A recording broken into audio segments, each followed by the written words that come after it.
because I personally know him.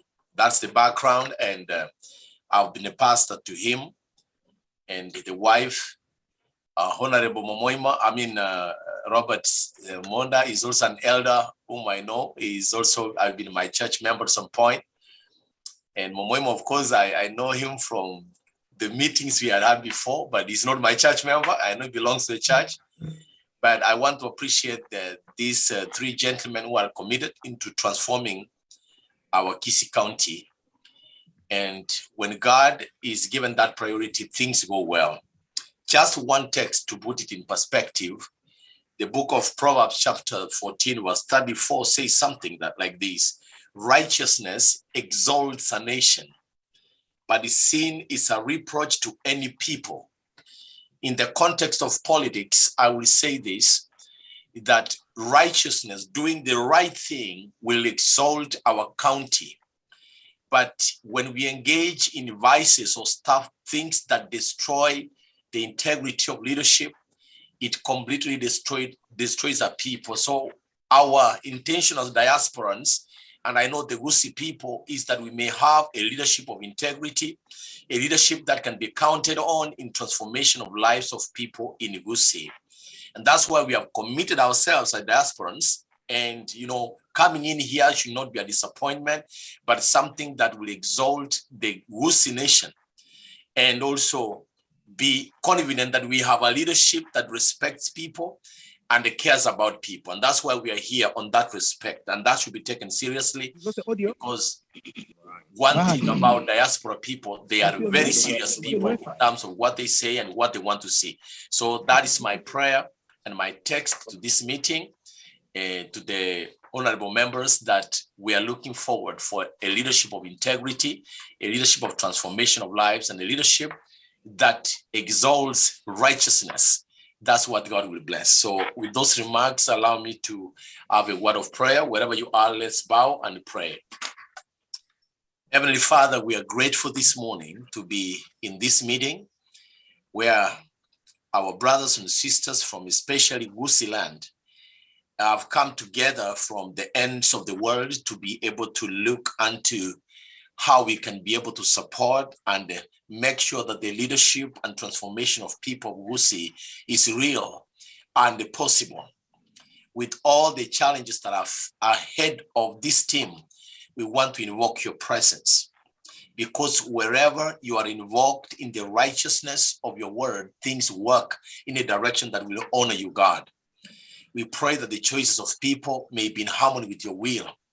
And whatever we'll have in discussion here may also foster that relationship between diaspora and the Gusii land, and how we can make a change, a transformation to make Gusii an icon of the nation of Kenya. These three men that you have given the opportunity to come together, they are but human, and they may be ambitious about the leadership, but we pray that, Father, you may rest your blessing upon them. And if it's your desire and will, we do believe that they are going to lead the Gusii nation in a manner that can honor and bring glory to you.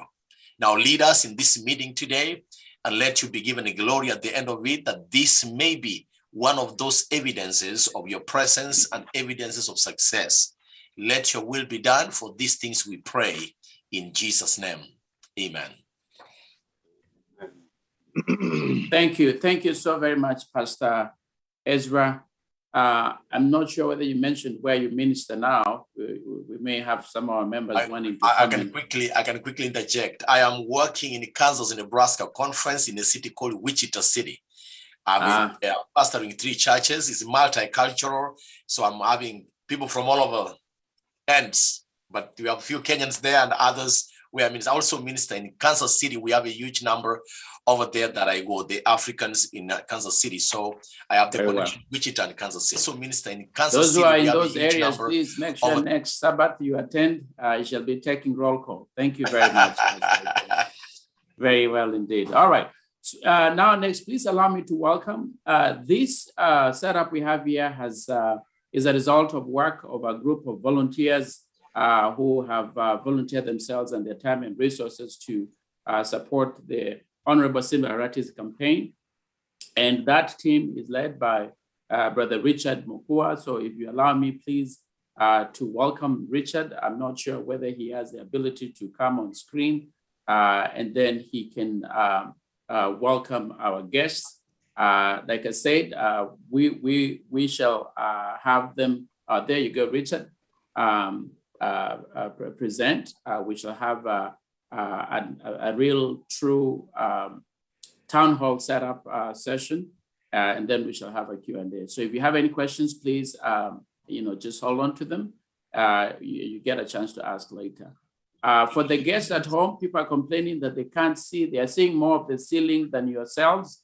I guess they want to know that you've been going to the gym. That yes, all right, that's much better. All right. Kumbe mlikuwa mmeenda gym. All right. So now okay, I think that's perfect right there. All right. Very good. All right. Brother Richard, please proceed. Richard is the team leader of this volunteer team that has been working to put this thing together. I welcome you, Brother Richard Mokua. Thank you. Yeah, I think you're on mute. You may want to unmute yourself. Yep, got it. I thank you very much, Brother Laban, and the rest of the volunteer team members. It is a privilege for me to be a group volunteer team lead for this group. And I thank you very much, Pastor Kioma, for the introduction and appropriate prayer that you have given for this morning and evening for this community. So without much ado, I would like to thank all the audience members that have joined us this morning and this evening. It's nighttime in Kenya. And I would also like to acknowledge the volunteer team members that are here with us and also the media houses that have joined us this morning. Thank you, Mheshimiwa and your team for taking your time, your busy time in Kenya. We know it is very busy. You are really having a lot of work to make your campaigns a success. We would like to welcome you to our audience of diaspora members of the Gusii community in the United States. All of us in the diaspora have the roots in Gusii, Kisii, and we will like our community to succeed. And definitely we need leaders with fortitude, integrity, and ability to make our community successful. We will like to have this opportunity to have our members, our diaspora community, to listen to the leadership from Kisii so that they can be able to make their decision and be able to connect with their leadership in Gusii so that they can be able to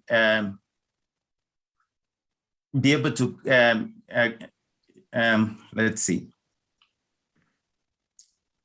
So that they can be able to connect with their communities back home and be able to help their families back home. Thank you very much, Mheshimiwa Simba, for taking your time from your busy schedule to come and listen, and as well as have a conversation with the Diaspora Kisii County men and women during this time when the county is seeking to elect new leadership.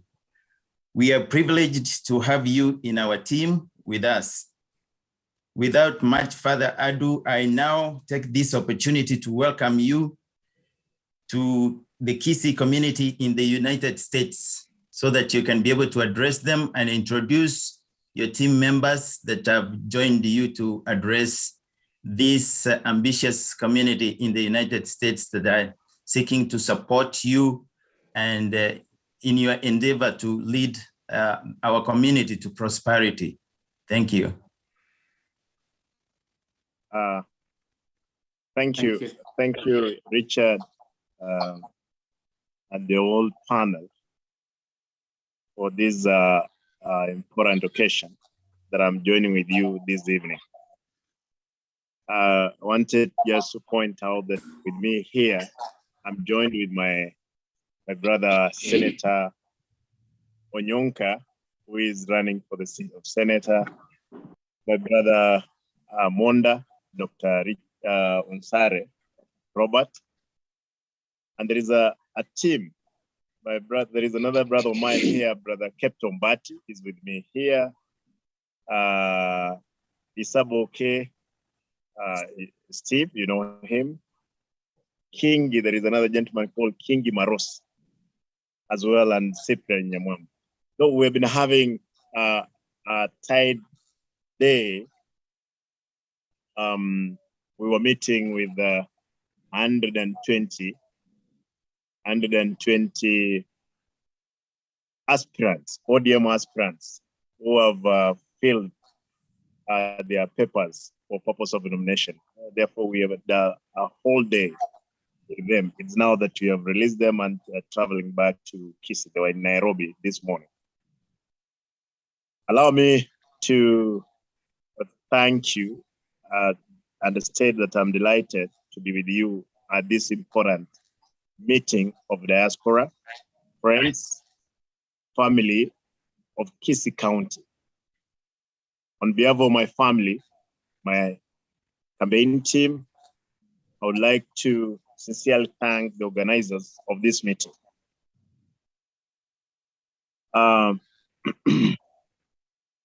Also, I want to point a number of items that I wanted just to let you know before we get into the discussion, and I will allow my brothers, Senator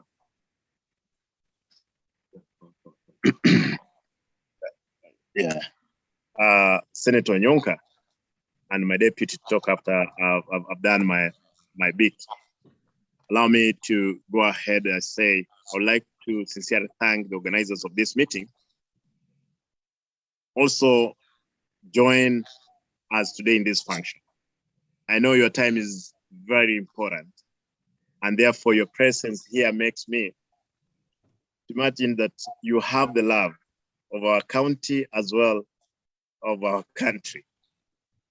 And more so, our county of Kisii in some of very important thoughts of having the love and the dear love of loving our county, Kisii. Second, I want to state that as a native of Kisii, I deeply care about the future of our community. But before I get into really why I care more of my community, I wanted just to indicate that and to let you know that my full names for those ones, the number of those ones who may not be knowing my full names, I'm Hon Simba Arati. I'm the current member of parliament of the Great North. I've gone to school. I went to Regina Primary School, joined Nyamaje Secondary School, finished from Suneka High School. Later on, I joined the Kenya Polytechnic, known nowadays as the Kenya Polytechnic University College, Technical University College. Afterwards, I proceeded to Jaramogi University, where I attained my degree in international diplomacy. As well, I've also have a second degree in the same field, master's, that I'm graduating. Probably it's because of Corona, I could have graduated a long time ago, but I've seen the schedules come out. I may be graduating in the month of April. Why I had to say this is because there's a lot of insinuation around about my school, and my colleagues who are around here. We have had a reverent and deliberate discussion on issues of education of our county. But more important, I want to say that as a native of Kisii, I deeply care about the future of our community. In my political career, I've served as a member of parliament 10 years, 5 years as a councillor here in Nairobi. For those of you who are following politics in Kisii, probably you are aware of the development status of our county. In my assessment alone, I've discovered that we have performed poorly, not to the expectation of our people. Though there is little which has been done. And why we are coming in is that we want to see if we can enhance the institutional framework which can work. Though we have lost a lot of time and resources to develop our health facilities, education, infrastructure, water access, and environment. The essence of devolution, as it was envisaged in the Constitution, it was to ease the pressure from the national government, pressure of employment, pressure of proper management of resources. That's basically why we had to have devolved the government. But more important, after 10 years of devolution and devolved county government, our county has never featured anywhere nationally as a giant of development. And why? It's because of poor leadership. Having served as successfully in the leadership of Nairobi, the national capital, I feel my ability are now needed to serve my county, Kisii, as a second governor after our brother, my elder brother, James Ongwae, who is leaving office. In this year's election, our people have really a chance to write the history, and we have history with our destiny. By rejecting the status quo and demand for leadership that is accountable to them.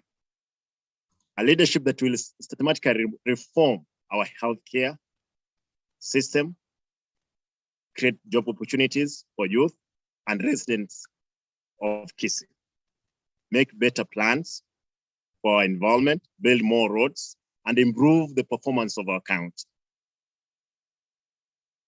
To change the trajectory and the pace of our development, we have to elect leaders who have demonstrated the ability to do the job. I have done it here in the city. I'll help our county develop to be recognized among top 10 in the country. I'm offering to lead by example, to build a meaningful future. I'll need partners, selfless partners who believe that our county can be a top performer in every metric of economics and social development. We can, and we'll do it together. The Omogusi Diaspora is an important partner that I want to work with.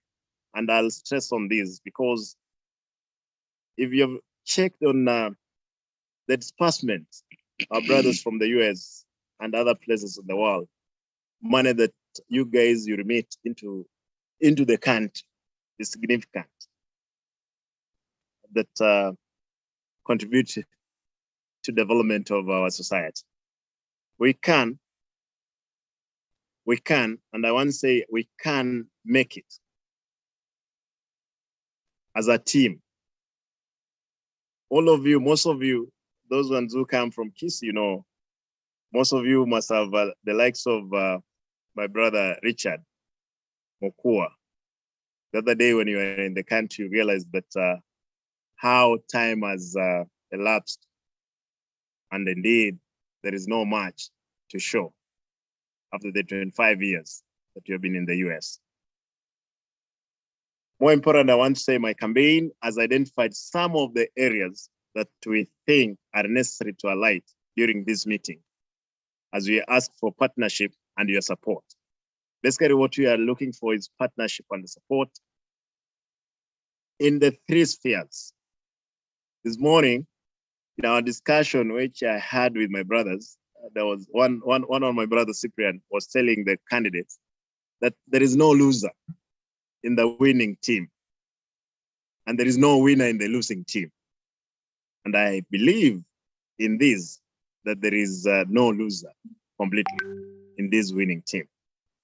More importantly, in Diaspora Focus as partners, I want to just number of items, and I hope that you'll be able to have them, because I know that there are questions which are coming after this. One is to create a county executive office for diaspora affairs, which has missed. Just missed before. That if it's important for us in the county, we will, with my DG, because we'll be sitting in there while the senator is checking and, is the overseer of the monies given to the county, that we'll create that office for purpose of connecting with our brothers and sisters at the diaspora. This office will provide quick service to diaspora needs and keep governor connected with the diaspora community. This is what we are looking at. Number two, we want to come up with promote smart and a secure economic investment in the country.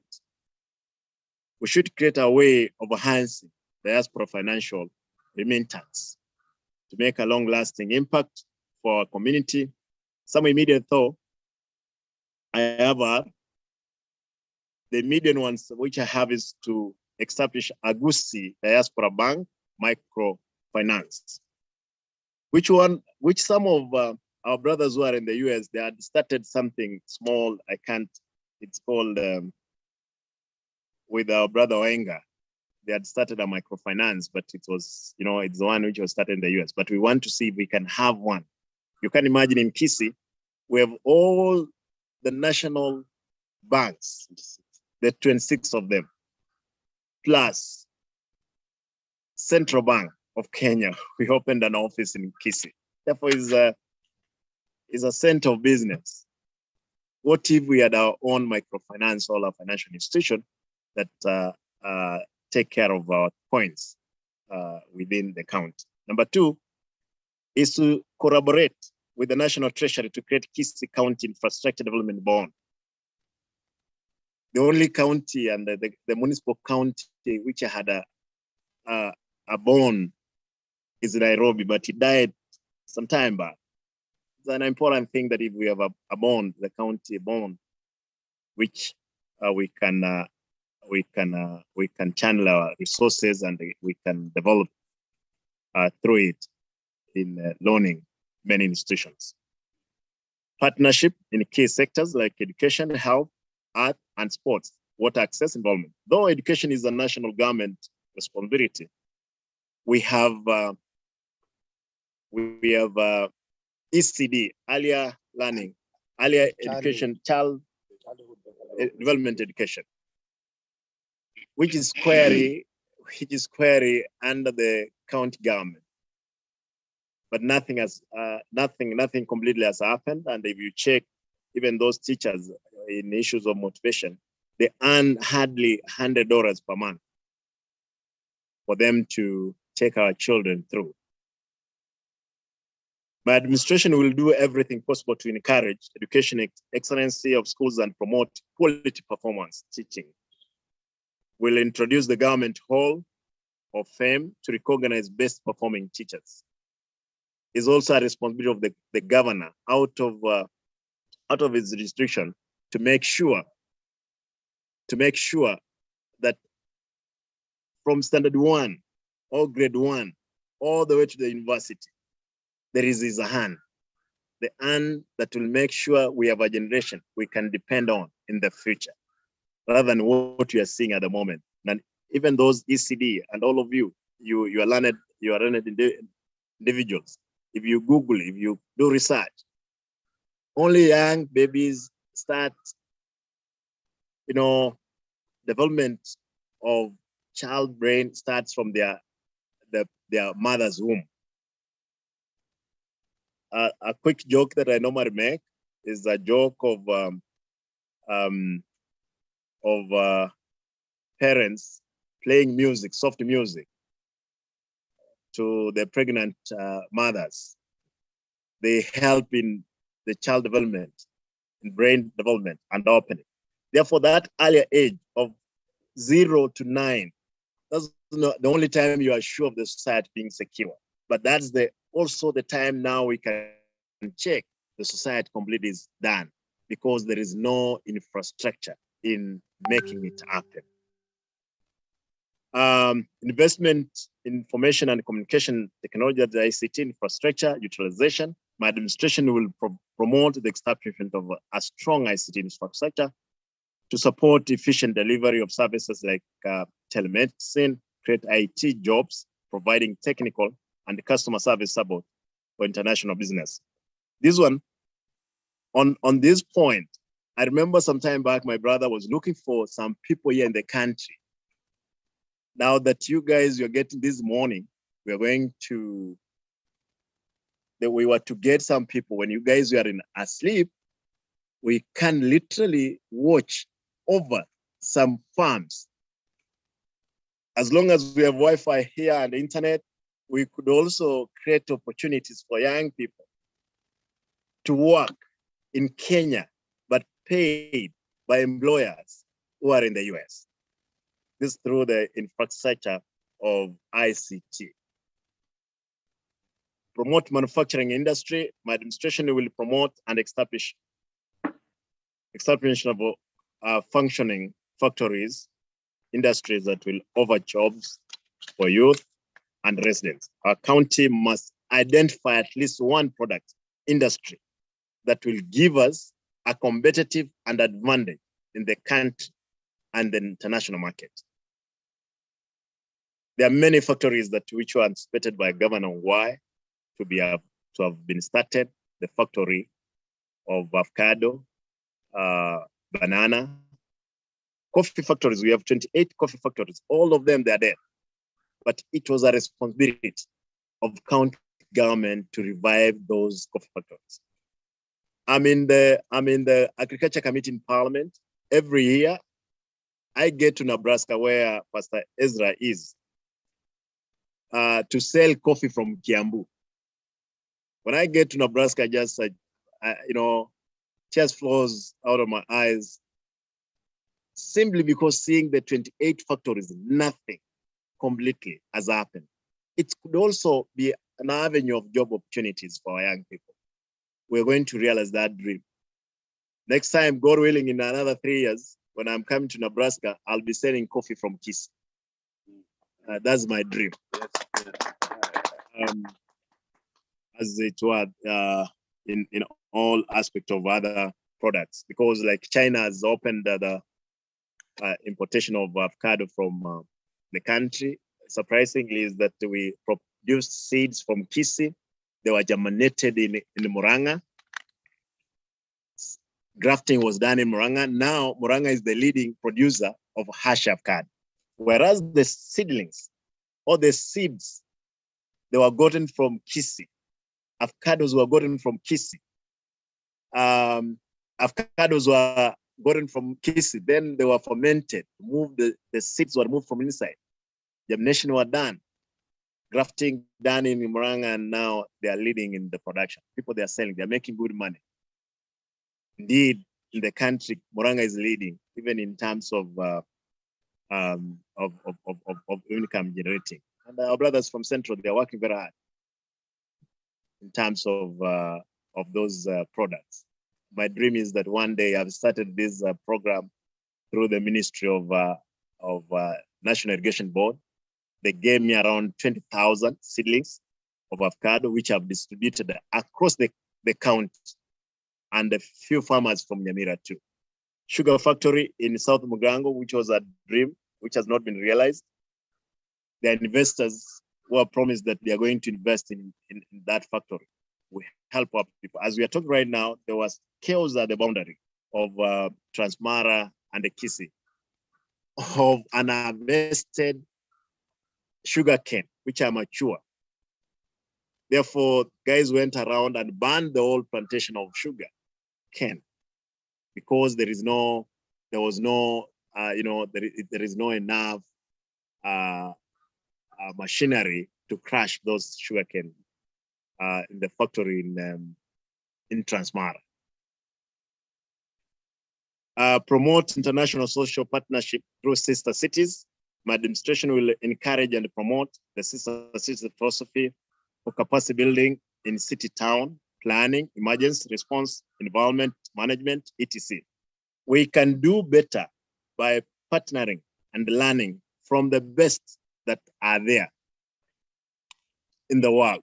The other day in Kisii County, you can't imagine, there was fire incident.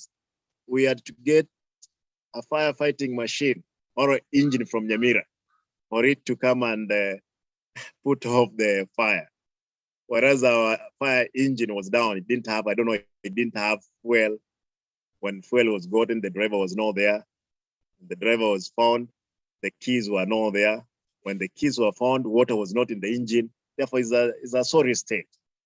But then we will learn from the best practices on the management of disaster when they occur.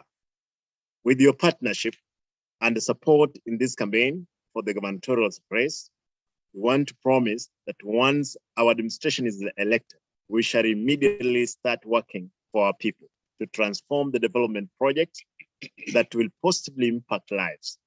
We want to have partnership that we will all be proud of. This one would not be that is Arati's business. It will be our business as a community. Given that you are in the US, you are in Kenya, all over the world, it will be our business. We must set a model county for the country to adapt, and that is Kisii. That's my dream. With those few highlights of our campaign agenda and desire for a partnership with you, the diaspora, I want to yield a few minutes for my campaign team to greet you and say few words. I'll start with my brother, the Deputy Governor, Dr. Monda, to address the panel.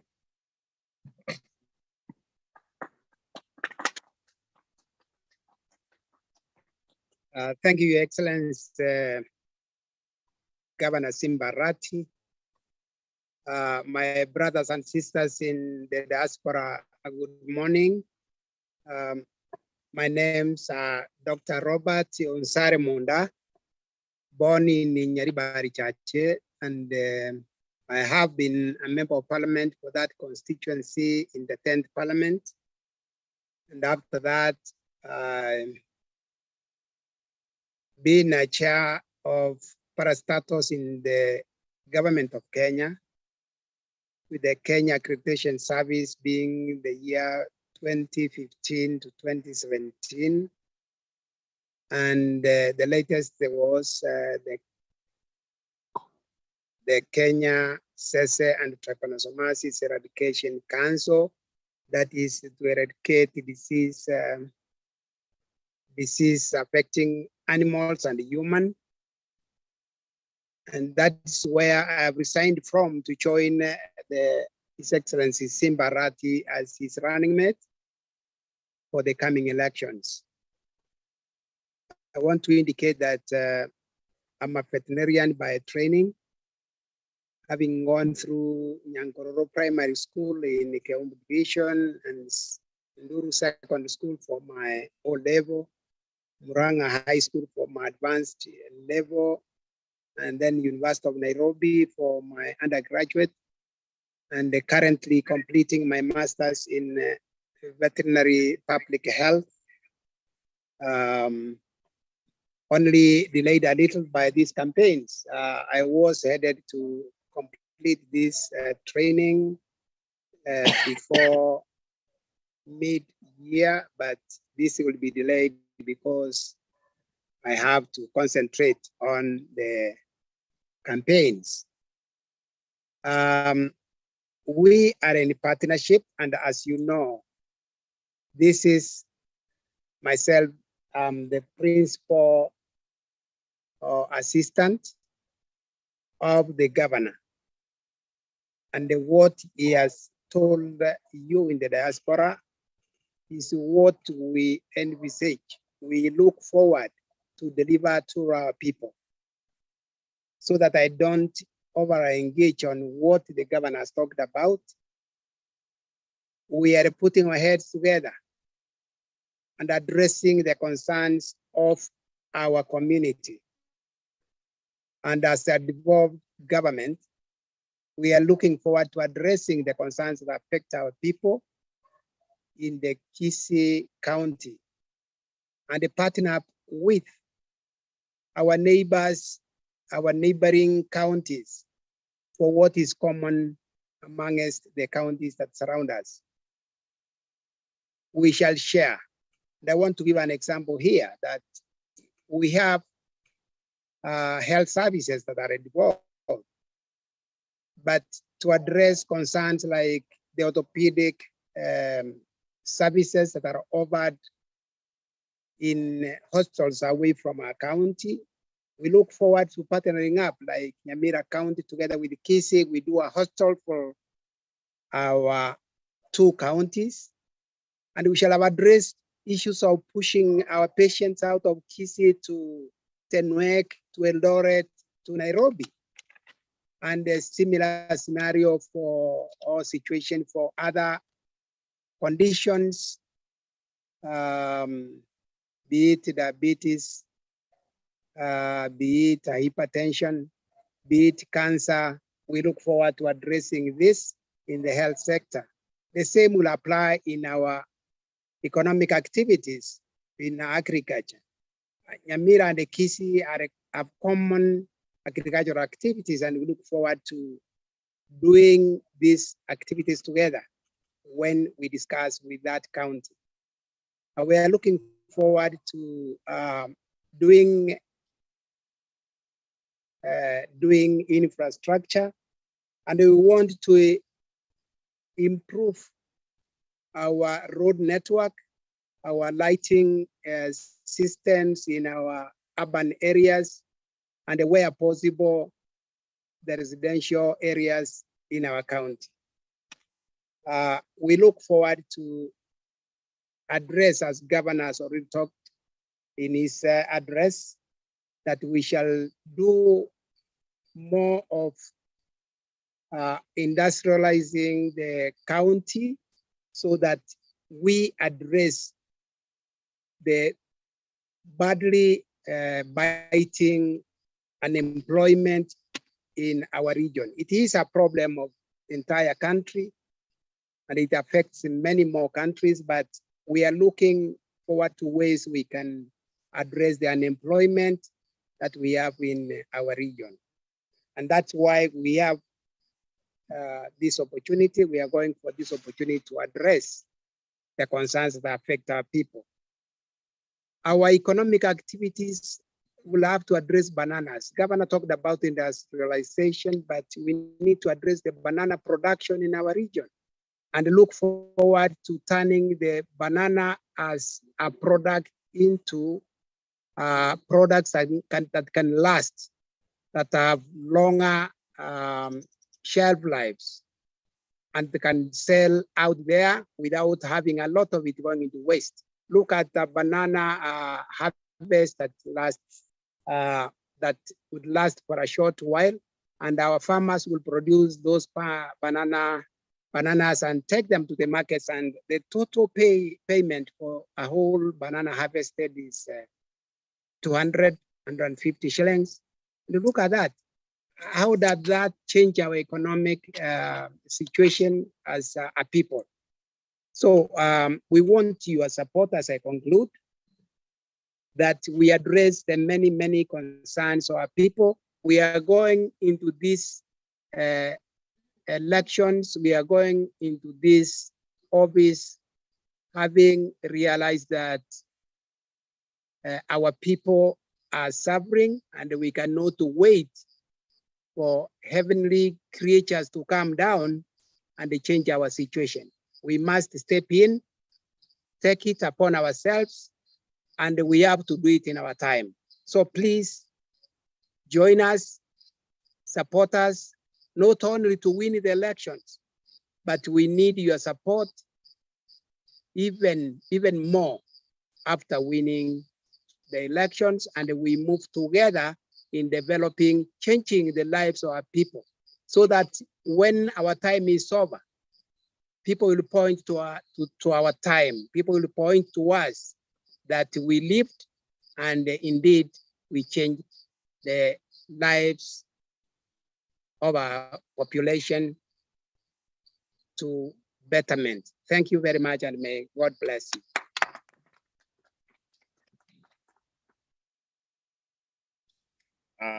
Let me pass it to Honorable Onyonka, my senator, because he'll state clearly what he'll do with us as we're moving forward as a count, because he will be our watchdog. Good morning over there, good evening here. I hope all of you are well. I hope you can see me.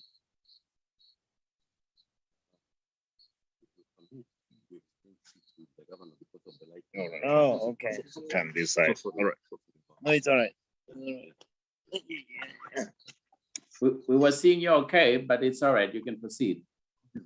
Okay. I wanted to say that I'm happy to be part of this team and to be able to talk to you, because as many of you may know, I lived there for quite a number of years. For those who may not know me, my name is Richard Onyonka. I'm currently the Member of Parliament of Kitutu Chache South constituency. I happen to be very lucky that I went to school. My primary school was Otamba Primary School. And then after that, I went to Kisii High School, and then St. Mary's Yala in Siaya. Then after that, I went to the University of Nairobi before I came to New York to come and try my life on many things. After New York, I went to North Carolina State University, where I finished what I was doing. I also became part-time lecturer, very interesting, of all languages, Kiswahili. And after that, I had finished and I came back, and I tried my hand in politics, lost twice. The third time I became a Member of Parliament, and I've been elected in Kitutu Chache as a Member of Parliament for the last 15 years. The diaspora is an interesting community, because when I worked in the Ministry of Foreign Affairs, it was one of the issues that was brought to my desk. So I'm very happy that Governor Simba is actually seized of the issue. We understand what your responsibilities are. We know what you have done. Everybody comes to Kisii and looks at the big buildings and the successful investments, and you look at an economy that is growing, and yet it looks removed away from the rest of Kenya. But it's because our community works hard, and you people send money to us. And indeed, we work very hard as a community to succeed. Our decision to join our brother Simba Arati, for me as a person, was because I felt I needed a team of individuals that we could work with, who were seized of the issues which were affecting our people. And especially, a lot of money has come to the county. As of now, the Kisii County government in the last 9.5 years has received about 140 billion shillings as we speak. The major projects which are done in Kisii County are actually national government projects. In other words, if you were to do an audit, what the county government of Kisii has done in the last 10 years, it leaves a lot to be desired. If you leave politics out of it and just go through the very basic things that are required, the national Kisii Teaching and Referral Hospital has been done by the national government, including what is called Mother-Child Maternal Center, national government. The mortuary in Kisii was done by the University of Kisii. If you look at most of the projects within Kisii town, they're either World Bank funded. Even the stadium has been done, Kisii Stadium, which we are very all passionate about. has been done by the national government. President Uhuru last year actually gave us about 200 million. And I can go on and on and on. I think for us, we believe what we are saying. I believe that my brother Simba is going to become a hero out of this because of the fact that we must change Kisii. We can't have business as usual in Kisii. We can't have sewer running through the town where you have crime not being looked at. Even when we walk around the town center in Kisii town, you look at the children who are basically destitute. I'm so happy that Honorable Simba is passionate about it. He will occasionally feed them and clothe them. We want a compassionate governance. We want a respectful governance. We want a government that will be accountable to its people. As the senator, my job is to audit what the Simba government will do. And we have discussed openly and sincerely and said, we will be following each other, advising each other, making sure that we deliver. The events and the things which have been taking place in Kisii County must stop. Immediately, I hope and I know that Honorable Simba is seized of this. We could take 10 hours to discuss what's wrong with our county, but the opportunities exist. Farming is our mainstay. You know, it is so unfortunate that in Kisii, a community that has always kept animals, as you heard Dr. Monda talk, we don't have a milk processing plant. The Kisii community is a net import of milk, net import of eggs, net import of potatoes, net import of poultry, net import of everything. And yet we are the most hardworking people. And yet we know what can be done. We need the diaspora community of yourselves so that if you can come and join us and bring in your expertise. Many of you have been to school, very good schools. Many of you would want to participate and contribute. I don't think that our team is promising big things. We want to do the small things first.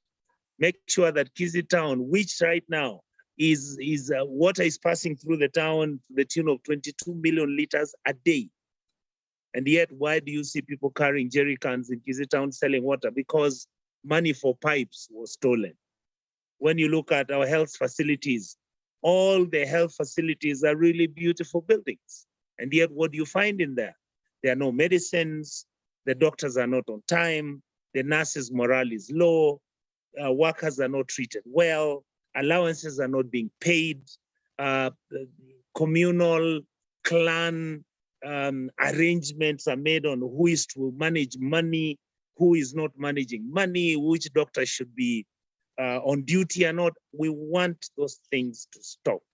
We want, when you come from the US, if you wanted a job and you can perform, if you do an interview and you're qualified, you don't have to bribe me.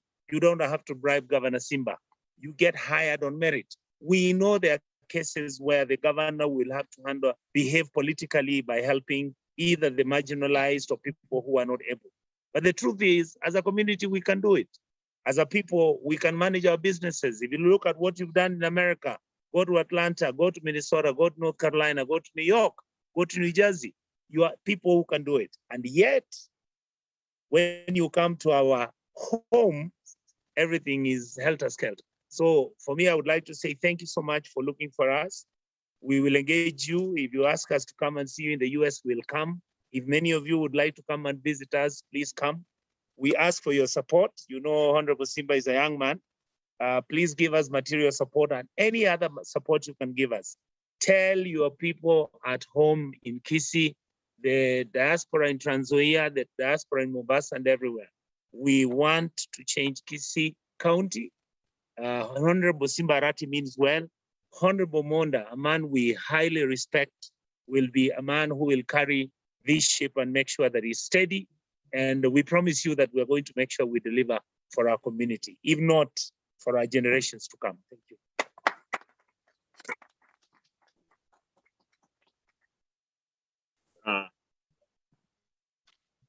Allow me before I hand over to the other side, just to mention something that Honorable Onyonka has just indicated. I want to say it could not be that I know Governor Ongwae must have meant well for our county, but then the vultures were so many that even they defeated him to control. We may kill him for no good reason, but those people, especially in the corruption section, corruption is thriving in Kisii, like Livanzoia. You know, it flows down River Gucha. You can imagine, you know, and when the governor, even if the governor, you are so good, you have thieves all over, unless you ask for assistance from elsewhere. But we are going to stamp authority. We make sure resources are properly managed. That's what I forgot to mention. But more importantly, you know very well, all of you come from Kisii, that shelter is another issue. Shelter has become an issue, and in this century, you can imagine people they are living in some grass-thatched houses. But those grass-thatched houses, some have done what do you call this? Patches. They're leaking inside. Patches of nylon. You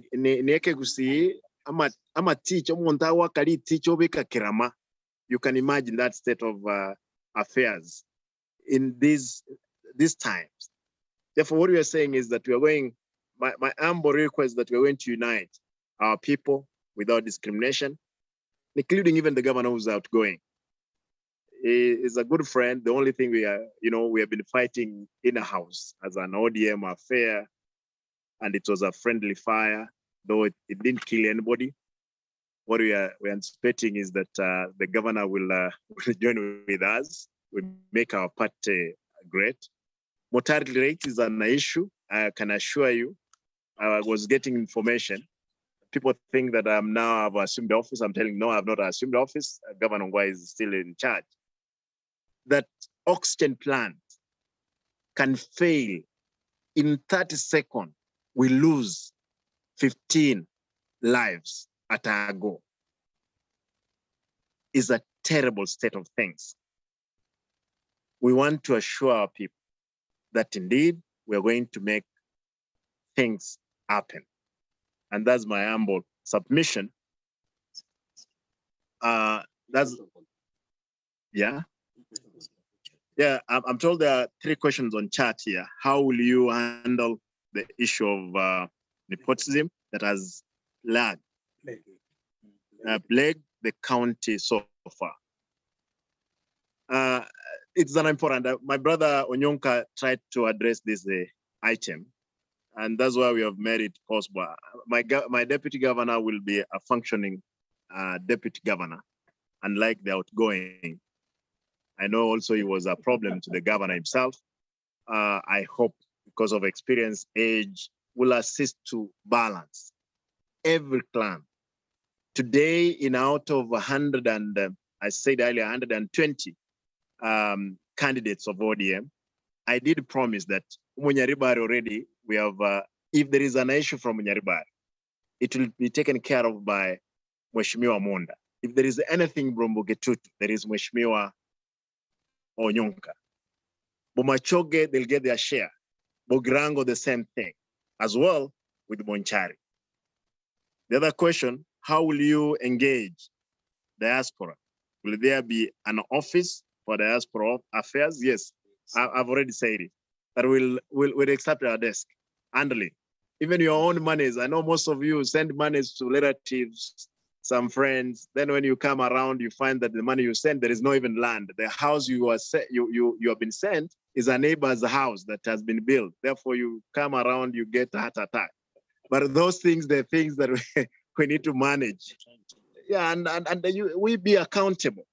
But one of you guys, you will be able to liaise with the office of the governor through either the deputy governor. We will want to engage ourselves. At this time, generational change, it must make an impact. We can't do the same things as they've been happening. What will you do different to tap our untapped resources? I indeed indicated that those resources, of course, we'll put them into use. The factories, human resource, which is there. And as well, making sure, because I've seen some insinuation from porters that how will Simba move around in the world soliciting for help. I'm well versed to the level that when I travel all over, my cry is about my country and my county on a number of issues. Before even I get into the office, there are a number of people who want to invest in many factories down there. With those many remarks, I think Honorable Monda can address the last the last question that has been asked by your team from there.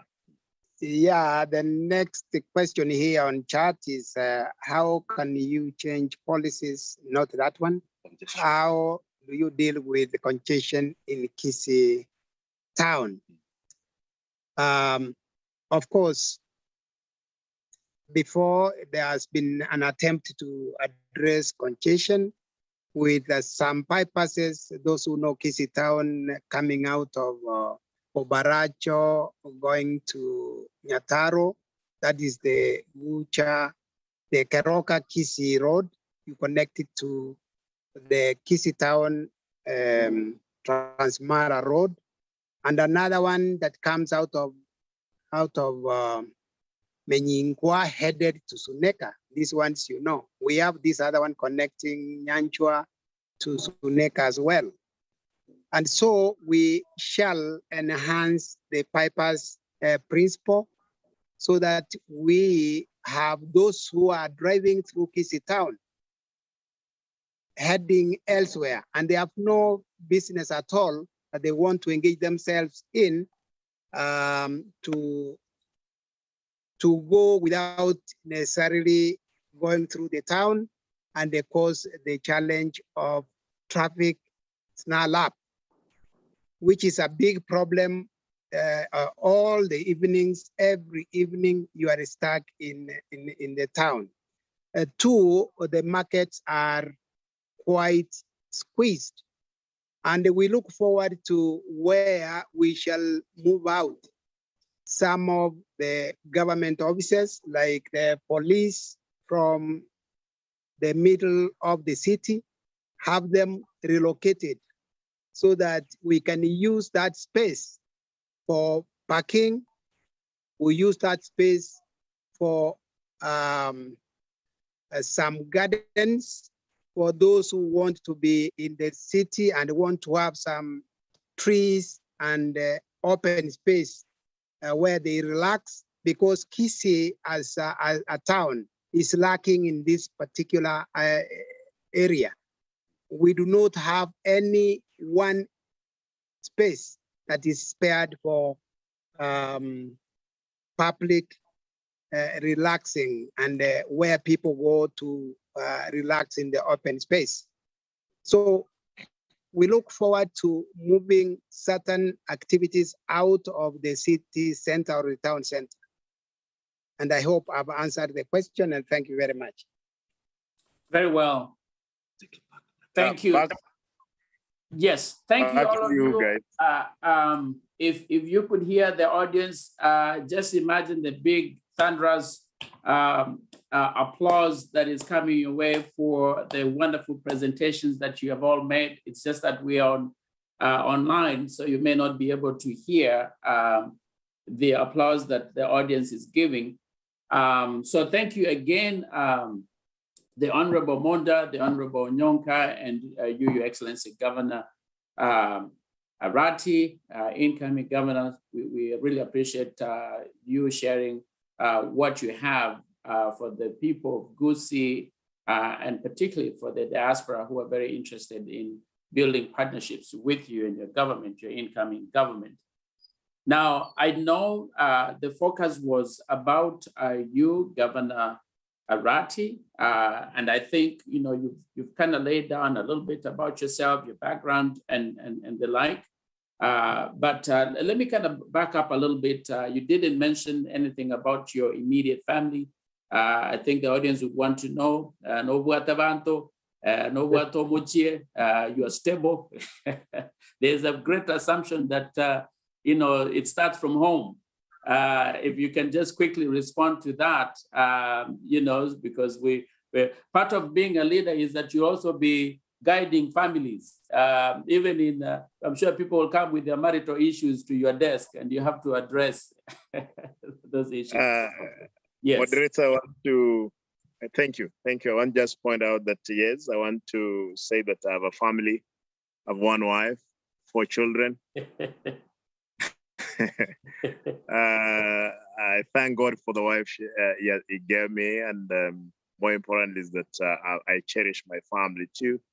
Extended family, my brothers, they're there. One of them is in the US there. My extended family, my uncles, almost majority of them they're in the US there. And my good friends, of course, who are there. But my mom is around. My dad passed away 2016. He was a police officer, those ones of Kenyatta, who didn't know what is corruption because they were wearing kaptulas. Those kaptulas didn't have even mfuko wa kuficha pesa. That's what Therefore, Yes. most of the discipline we went through is because my dad was a disciplined officer, like myself. I got a beating when I was a young boy, but I thanked him before he passed away. Those times because of the beating he gave me to make me what I am today. But more importantly, I wanted just to indicate, because there is also this institution that of the elders, including my elder brothers, elders in the society. I respect the tremendous, respect I have for them, including the outgoing governor, the senator, Professor Ungeri, my brother Machogu, Obure. These are people who have done some good work for the society. And for now, they can only be advisors. And I'll provide conducive environment for sure for a number of them to guide us. And we show them what they must have missed either by omission or commission. Therefore, they need to be less assured that we will work with them as we're moving forward. We're not enemies. Indeed. If I could quickly make a follow-up question. I know you're speaking to diasporans. In a sense, you're also a diasporian because currently you're a resident and a member of parliament for Dagoretti North. What made you think of the transition from being a diasporian in the sense of Nairobi now transitioning to Kisii County? Moderator, I think I must have mentioned that one is a passion. The passion of serving my people in a higher capacity. Of course, I've served my people here in Dagoretti. Just for your consumption, I want just to indicate to you that I have 152,000 registered voters in Dagoretti North. Out of 152,000, we're only 14,000 Kisiis. Our brothers, Luos, they're 25, Kikuyus, they're at 4, Luyas, they're at 9. Therefore, if it was for tribal lines, I would have not been a member of parliament twice in this constituency. It's only for hard work. And I've done my bit. I'm happy that in 10 years, I've not had any scandal of any nature.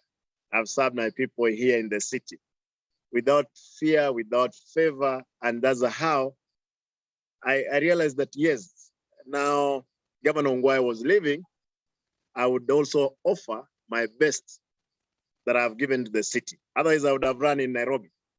But because of some matrix of the forming of the next government, when I spoke with Baba, I saw it necessary for me to go to Kisii. And I'm happy that our people back home, they have accepted me with the cleaner heart. Would you say that the experience you've had in Nairobi has prepped you for what is ahead of you in terms of leadership in Kisii County? You said you've been 15 years of leadership in Nairobi, cosmopolitan. I believe Kisii is somewhat also cosmopolitan, even though we know the majority are the Gusii people. Would you say it has prepared you? You feel very adequately prepared to take over from Governor Ongwae and provide that vision for the Gusii people? Indeed, for me to have served actually the 15 years in the city, I believe I've been in politics for 15 years now. My elder brother, Mzee Ongwai, has been there for some time, but active in office for 10 years. I believe I have more what it takes for me to take over from him and do better. Of course, he has done his bit. He will have his marks. We'll be rated at our time. Yeah. What you are going to do. Yeah, absolutely. James, I do see some members do have questions. I'm not sure whether we have the ability to enable the audience to ask, or if we can just use the text version of it. I know people are anxious to be heard as well. I also want to acknowledge we do have some community leaders here, diasporan communities represented here. I know we have the chairperson of Mwanyagetinge, Ms. Hulda. Hulda, are you on? I'm not sure if she's on. Maybe, James, you can allow her to be a panelist as well. She can say one word and ask a question. I also know my colleague, Wakili Henry Maturi, is also online and wanted to ask a question. And I'm not seeing a full screen of the attendees. So if I've not seen or acknowledged you, just know that you're here. But you can always, chat, send a chat and say you want to ask a question. James, are we able to change from a webinar setting to a regular Zoom? Yeah, I can see some people have raised up their hands, and I think Hulda must have dropped off the line. But you have Daniel Rabura. He has his hand raised up, and he has the mic to speak if he wants to ask the question. All right, please proceed. If your name has been, I'm not able to see everyone who has raised their hand. You can proceed. You said, Mr. Rabura? Yes. You hear me, Chair? Hello? Rabura is in Kisii, and I thought No, I'm not in Kisii, I'm in Florida. Oh, Daniel Rabura. It's another Rabura, and then I know another Daniel Rabura. I'm sorry. No, that's Daniel Raburonyoki. Okay. Oh, you can go ahead, proceed, you're my Daniel. senior. Let Rabura go ahead. I confused him with another Daniel Rabura, so he can go ahead. Asante. Please proceed, Daniel. Okay, asante sana. I'm Daniel Rabura, actually was a classmate with Simba Arati. I just wanted to ask about the congestion we have and the border madness. And then the second issue is the land. Our land is getting smaller and the population is increasing. As we are saying, we're going to produce bananas, but we need to look for another product that we can produce since the land is getting smaller, especially cattle. So how are we going to manage that one, Ms. Miwa? Asante.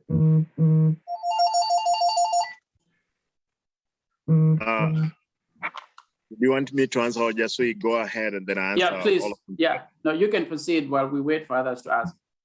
Yeah, I've just the border issue. Border, I can tell you, is an industry which has worked miracles for our people. The only thing is that there is restructuring them. They have not had a leader. They have not had proper management. Those people, just a quick maths for those ones of you. Who have gone to class in the issues of maths, if you are to correct those people, we have them 96,000 border riders in KISS.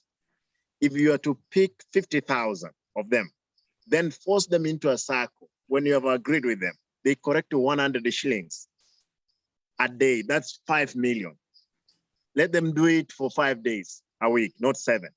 Those are 20 days. That's 100 million per month. Cancel room. They go for only 10 months. It's 1 billion Kenya shillings. there is nothing those people they cannot do. They'll do everything. They'll invest in real estate. They'll go into transport.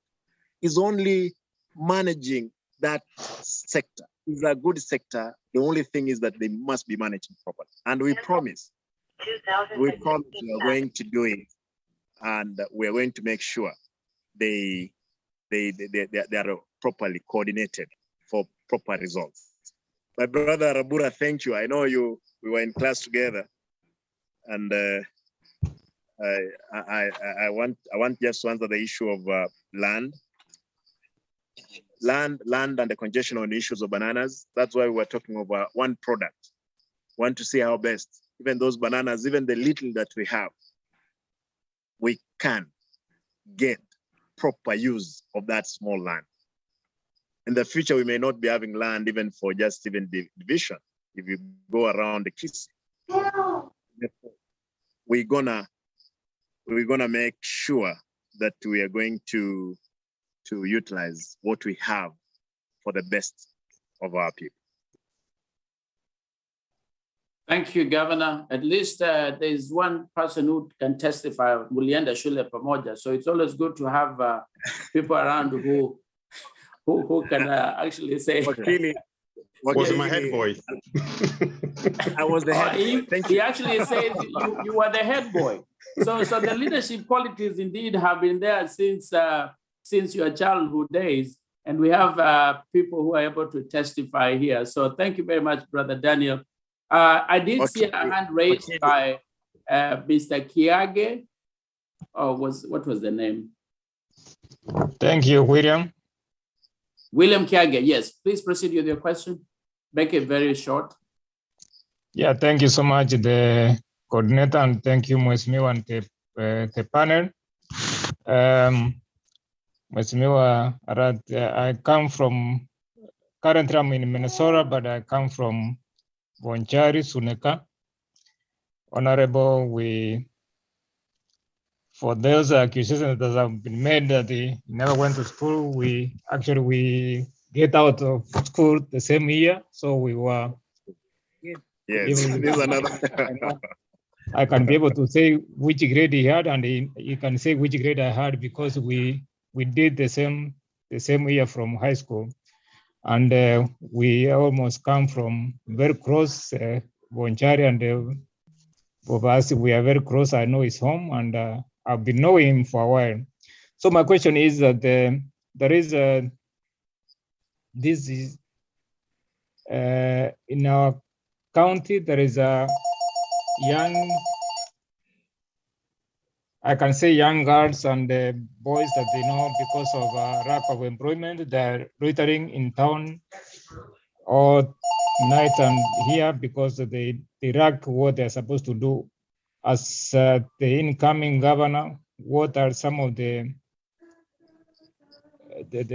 measures you put to help these young girls that have come to do? I can call them that they're looking for a way of living in town, but which is not appropriate. How can we help them so that they can do something better, and then decongest them from town to get something that they can be doing to help themselves and to support their families, instead of loitering in town and making their life miserable? Yes, I think the question, Your Excellency, is about the night girls who are just kind of loitering around the streets. Any measures, anything you can comment on that? And those who are on, please mute your phones, mute your gadgets, so that there's no background information. Noises as someone else speaks. But go ahead, Your Excellency. Thank you. Other than going with my brother to school together, and we came out the same year, I have many conversations. Those ones we sat with them in college, back in the university, the ones we sat with them in the master's class. Therefore, those propagandas, you know very well. Even in the US, I saw when they were talking of the wife of Obama not being a lady, being a man. I saw it. Therefore, these are the propagandas which are being manufactured around here. But more important, I want to state that especially those children who have finished Form 4, and some who have finished from colleges. For those ones who have not gone to colleges, like in my constituents, what I did allocate money to allow them to join another institution of a higher level. And a number of them, those ones who didn't have resources, because most of them, they're being educated when they get into Form 4, the parents leave them there. But it's up to us as a community, as a government, we'll be able to set aside a fund to help those children who have finished Form 4 to get more in terms of getting into higher institution of learning. But for those ones, street children, is a responsibility of the county government to come up with a rehabilitation center. In those rehabilitation centers, introduce courses there, carpentry, your carry things. How else can you help those people? Those are the people that you can pay them even to clean those drainages sometime. Therefore, those are the things we have agreed with my team, my senator, my deputy, and the team we are working around with, that we're gonna make sure those children, Honorable Nyonka say, occasionally, every year, in Kisii town, I provide for them when there is festival seasons, I provide for them. They are human beings, they are children for your own villages. Therefore, they are people we have at heart. They are our brothers and sisters, and we'll help them. And that's the call that I believe God has called us to attend to. Yes, indeed. Thank you, Excellency. All right, we have had Ms. Hulda back, the president of Mwenyegetinge in the US. Hulda, you have a question, you can make a remark as well. Absolutely. I just have a quick remark because I know that there's a lot of people who would want to engage the Honorable and his team.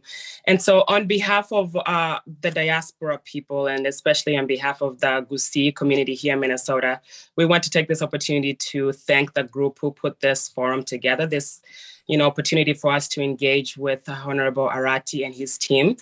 And also I want to acknowledge my team who have been supportive of providing a platform for all of the candidates who want to engage our people here in Minnesota, an opportunity to express, what they want to do for people.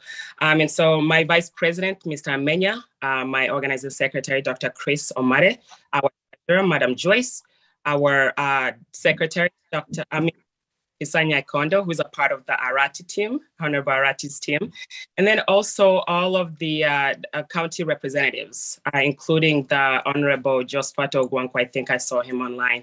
I want to welcome you to this great state of Minnesota when you come and open this community so that you can present what you have, because ultimately our goal as leaders here in Minnesota is to provide a platform for all candidates. What I want to say on behalf of the people of Minnesota is that we've heard this story over and over again in terms of the diaspora being included in the Kenyan government, and what that looks like.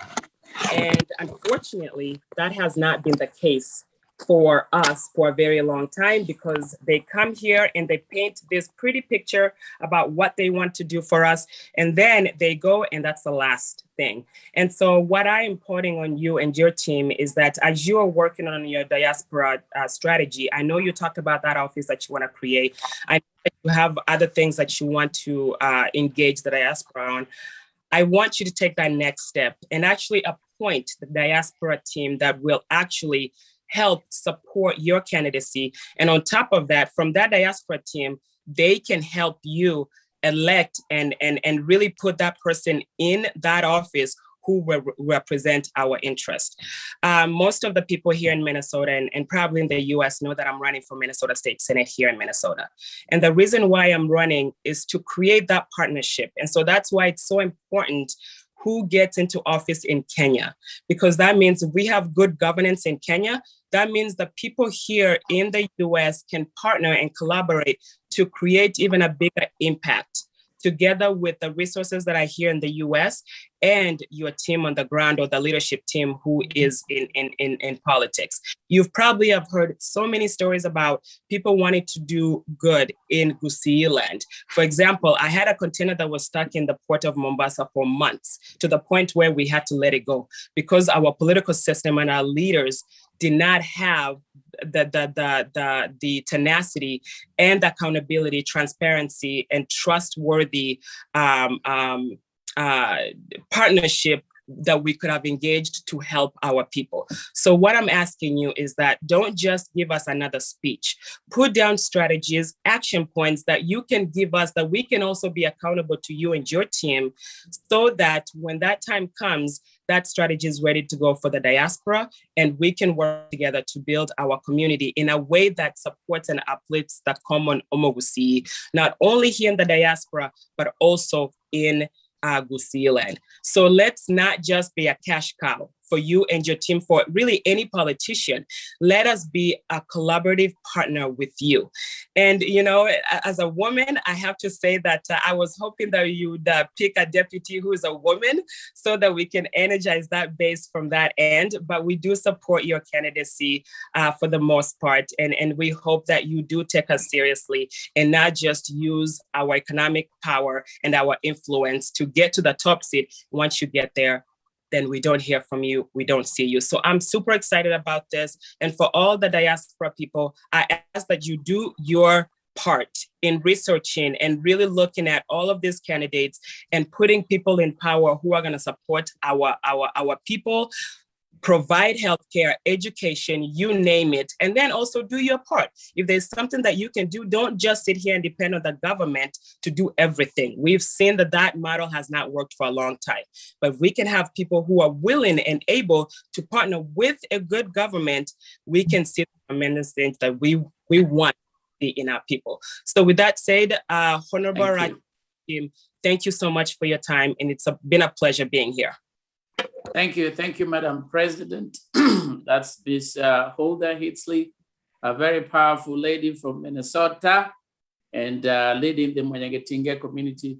I think the question here, Your Excellency, is about women and leadership in your campaign as well. I guess in a way she's trying to ask in a very subtle way, where are the ladies in your team? Do you have any provision for them? Yes, go ahead. It's a question we addressed today in our meeting with our chairperson of election board of ODM, Catherine Muma, when she pointed out, and we did promise that in our government, 40 to 50% of the working force in the county, especially the team we are going to have at managerial positions, they will be women. Because if you have women, the truth be told, they're the honest people. Even stealing, it comes down because they have the feeling. But men, they want to steal everything and run away with everything from the county.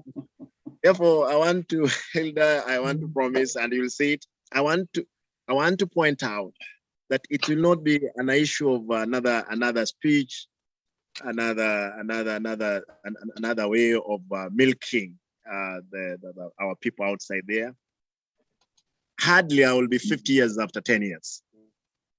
I know there is a whole future of us. We will again remind each other of these discussions we have had today for the better of the community, as well for the country. Yeah, so I think it's a matter of having a scorecard, because we shall be coming back again and measuring your scorecard on that timeline. But the hope is that, it will be a positive one. So we have so many, there's so many hands raised. I want to discriminate and kind of give ladies. Mheshimiwa Nyonka wanted to say something. Yes, please, sure. Go ahead, Mheshimiwa. I just wanted to respond to Madam Huda. I can tell you the amount of frustration and disappointment that Kenyans go through, those who live in the diaspora, is well known. Our job, I think, here is to take the best practice, talk with our governor incoming. I think his mind is open and his heart is free, so that we can adopt the best practices, so that we can then try and do things which give our people the very basic minimums. The problem with our governance in Kenya is that we look for the big things. What Honorable Simba Arati and Mheshimiwa Monda are talking about, and indeed myself, Are those things we used to speak when I was in the US 20 years ago? Can't we just have clean running water? Can't you have schools that have got desks? You know, can't we just have teachers who teach and make sure our kids in school are able to be fed? Can't we just have a family keep one cow, just one, so that that cow feeds the children, and some of the money which is left over is then the savings that the family gets? I mean, imagine in the whole of Kisii, we don't have a dairy processing creamery plant. I mean, imagine we're importing milk. I mean, what really happened to us? So we are not even in this discussion with yourselves because we really want you to give us money for campaigns. That's not why we're here. We have the money, and we are not going to come and tell you wonderful things, because if we tell you the wonderful things, then you'll give us the money. What we want you to do is become our partners. Let's try and talk and try and fix the mess that we have in Kisii. Our people have got incredible vices, but unbelievable virtues. We work hard. We go to school and get the grades. We are very highly spirited. We are religious people. When we want to love, we love. I mean, we do all that stuff. And yet we passionately hate each other. We steal from our people. We mismanage their lives. We steal even medicines from hospitals. These are the things that we want to change. That we have a governance that is accountable, a governance that is responsible. We don't want Governor Simba Arati to be in Kisii town and is unable to walk on foot because people they don't even want to see him. We want Simba Arati, when he becomes governor, to have 1 or 2 cars. He doesn't need a motorcade of 19 vehicles. You know, Simba Arati doesn't have to live in a house which has got 17 bedrooms. He can stay in a 3-bedroom house and is still the governor. I mean, that's the direction we are taking. Asante. Thank you very much, Senator. I wanted to sort of discriminate because time is running. I do see almost everybody. If you have not been watching the people online, almost everybody has a question. Everybody raised their hand. So I'm simply going to sort of discriminate and allow the ladies. I want to hear the ladies ask the questions. I do see you, Dr. Nyabuchi will come next if you have a question, but allow me to invite Lillian Ondaro. Lillian, are you able to ask your question? Yes, I am. Please Hello, proceed. everybody. Go ahead. Yeah, so my question is, in our land in Kisii, our young girls are being raped left and right, and the offenders are being set free because I think the families are very poor and the offenders are kind of have money. They go and pay the money and they're set free. So my question is, Honorable Simba Arati, what are your plans on doing that? Like, what can you do to help these young kids who are being raped, you know, so they can have their rights? And another question is, we have small businesses, kiosks in the Kisii areas. The municipality people comes in and destroy their kiosk. Is there a way that you guys can help them if they have built the kiosk where they're not supposed to be built, instead of people coming and destroying the little resources they have? Give them time and tell them where they can build this small kiosk for them so that they can get something to take care of their families. Thank you. Thank you, Lillian. Thank you, Excellency. That goes into what Senator was talking about. We're good people, we're also bad people at the same time. Rape cases, obviously, those are terrible, terrible crimes and vices within us. What you'll address, of course, the kiosks is the mama mboga and the small traders. Proceed, please. Chairman, thank you. Chairman, thank you. The other live, on my other live, is I was a small wiki vendor. Actually, my brother, that James, brought me from Kisii and told me, you must know how people they are living in Nairobi. Before I joined college, there is no market in this city of Nairobi, I don't know. If it's Marikiti, Retail, Ngara, Wangige, Toi, Kawangware, talk of any market. I know the lives of those people. When even you have not paid for the license to to the county or the city county, then we'll close those kiosks when those guys they are passing around. I know we must be able to provide a conducive and help those people to nurture their business. Secondly, there are markets. Most of you who have traveled all over the world, you have seen what has happened. Bit of it is that those markets they have been built to accommodate all manner of trading.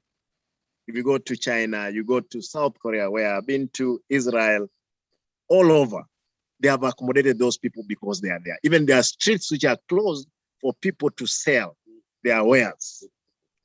Therefore, I'm like, that's where, you know, you are taking me back to the waters because I'm a fish. That's where I know how to swim better for our people. But more important about the women, leave about the raping which is done in the villages. Raping is done even in offices. Bad manners is practiced in that county, and we must bring it to an end. If there was Sodom and Gomorrah, we prescribe what is happening in TIS. Even getting a job, I've seen somebody commenting here, getting a job, you would have to sleep with many men around. By the time you're getting recruited, gotten a job, you are not even functioning. Therefore, it's issues of morals. Is a society, I wonder, what are we leaving behind for our children? Ourselves is something which is passionate with us. We will have to bring discipline, because even the business of prostitution in town, it's because those young girls, they have finished school, there is nothing. You have not revived the factories. You don't have a vision on how to observe them. Otherwise, is our prayer. And I thank my brother here. We are asking for partnership. Best practices we bring around. We sit down and see how much is there. We sit down with the community. A good leader is a leader who detects problem before it becomes an emergency. And we're gonna do that. Yes, indeed. Thank you. Thank you very much, Your Excellency. We are almost out of time. Now, the audience, please know that this is a continuous engagement. This is not the end. It certainly is the beginning. The hope is that we shall have regular conversations with Governor Arati before the elections and even after the elections. Before the elections, we want you to come and visit with us and have a one-on-one. Hopefully that is something that is going to be worked up in the coming days. But even after the elections, while in government, all the partnership, there's no way to continue with the partnerships unless there's continuous engagement with the diaspora people. There's a question from Miss Nyaboke. She's asking a question about women who have suffered in Saudi. And I believe these are the people who go out. We do see occasionally social media clips of ladies who are going through some very tough times in Saudi, in Middle East, really as a whole. And some of them have been women who come from our from our county or from Busi as a whole, who have gone to try and find something for them to do. I know it may go beyond your office, because I think it's really more of a national level, but maybe you can react to that as well. And then have Dr. Muti coming with your question right after that. Let me ask Honorable Nyonka to respond on that. Yeah, he's probably best placed. He's been the minister in that docket. Thank you so much. I worked in foreign affairs, and this matter frequently came up. I think what we've been discussing with our governor and the deputy governor is that as we keep moving, and you notice that our ladies, some have gone to Qatari, even our boys, some have been going to Saudi Arabia, using the agents who take them there. Some have gone to Dubai. They've not made themselves successful there.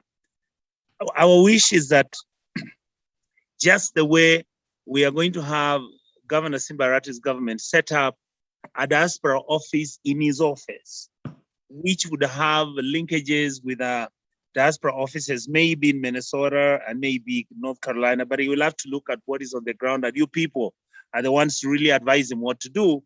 I think we can also get engaged to have the diaspora office, which is going to be in the county government in Kisii, will be the office where when any of these our ladies have traveled abroad to go and work and they get stuck and they have challenges, some of them are being raped, are being abused and all that, we should surely, other than the Ministry of Foreign Affairs, we should surely have an office within the Kisii County office, where in fact the governor will assign somebody directly who will then be following up for any of those cases. And indeed, the diaspora office doesn't just have to be an office which is receiving the problems which are there. I think Governor Simba Arati has the capacity, can set a diaspora office where he goes and negotiates for many of our workers, many of our young people who are traveling outside. He can actually go and negotiate a bilateral through the Ministry of Foreign Affairs as a county. As a governor, he's allowed to do that so that he's able to then pick out the students who, the workers who are required, and if they fit the qualifications, they can go. And I am sure the county government can actually negotiate good terms for our workers. The problem is we found out that agents come here. It doesn't matter what the credentials are. It doesn't matter what their record is. They come and recruit our young boys and girls, take them to Saudi Arabia or Qatar or in Dubai, Middle East, misuse them, abuse them and all that. So what we are saying is there are interventions which the county government can do. And I think Governor Arati, he seized of the issue with his deputy. And I also do believe that you people from the diaspora, you will be teaching us. There are things we may not know. There are things that Governor Simba may not know. I, as Momoima Nyunka, may not know. But please, let us engage. You will be giving us the solutions to some of the problems which will be coming up. Thank you very much. I do see some questions about campaign contributions. I'll come to that. Dr. Nyabuti, are you on the phone? Are you able to ask your question quickly? Yeah, it's Nyabuto, Laban. It's not Nyabuto, sorry. Yeah, okay, thank you. I don't really have a question. I just wanted to make a very short remark. Simba was my student at Nyamaji Secondary School, together with Daniel and I think Ramura. Some of these messages going through social media, some of it is just propaganda. Simba, you know, I'm your uncle. You have a very strong family background. You talked about it. We support you. And thank you for bringing together a very commendable, strong team. Dr. Monda is a person who is tested, is known. Senator Onyonka. Those are people we respect. And our wish is that you keep what you've said you're going to do. People are questioning a lot of things about corruption. You've laid your background very well, from a Skumawiki seller to a member of parliament in the city for 10 years, serving the city of Nairobi for 5 years. That is proof. People don't need any other proof. We wish you well. Do us proud. Thank you. Asante Mwalimu. Indeed, Your Excellency, even Mwalimu has confirmed you attended class and he signed your homework. It was my teacher, English teacher, literature. I as a professor in Michigan University, I know. He was my teacher. So you're in good space. I think this horse, we beat it dead. Hopefully nobody is coming to try and make a question on that. There's a question about someone who is saying, and I don't know whether that's really within your document, maybe they didn't get the answer they were looking for in terms of the rape cases in Kisii County. I mean, of course, to some extent, this is an issue of law, that the police have to be involved and investigators have to get involved and the prosecutor prosecute those people.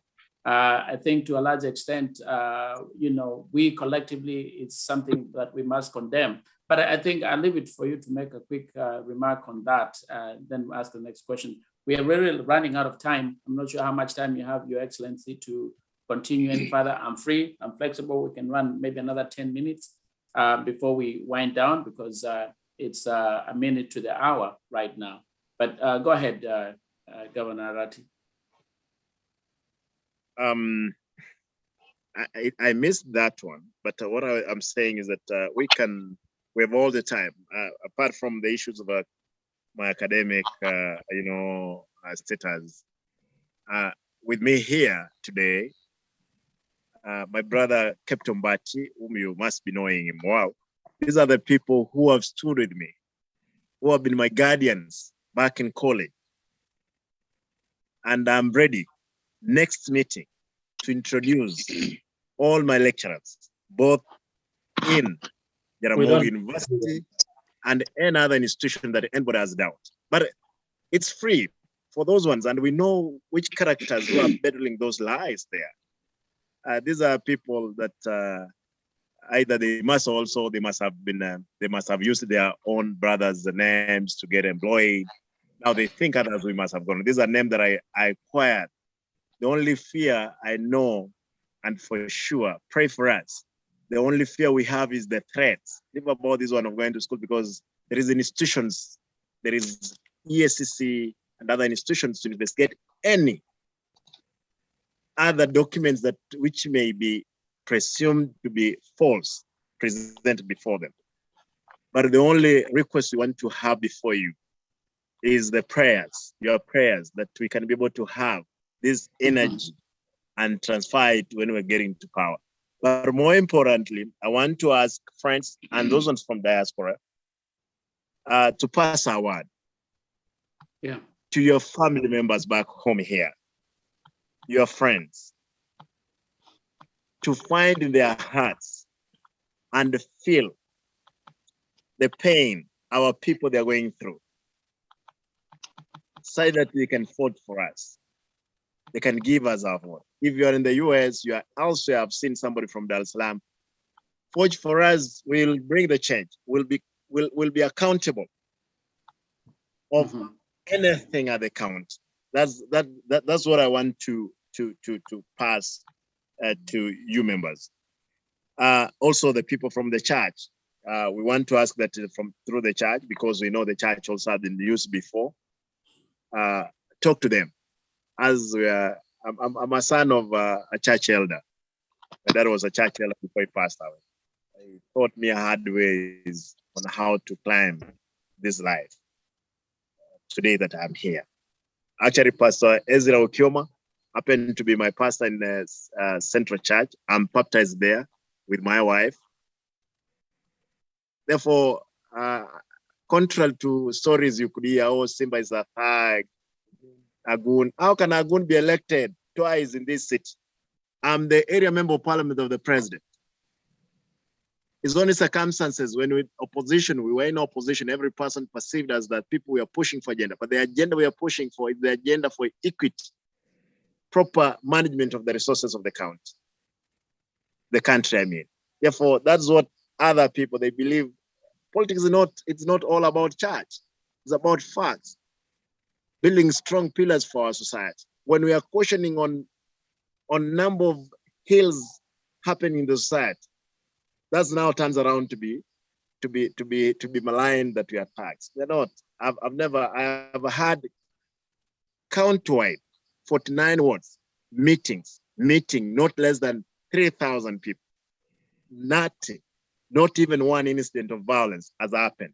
Even when they have planned to cause chaos in our meetings, we have made it impossible for it to happen. And we're not going to allow any incident to occur in our future engagement with our people back home. Indeed. Dr. Nyabuti, are you online to ask a quick, make it brief?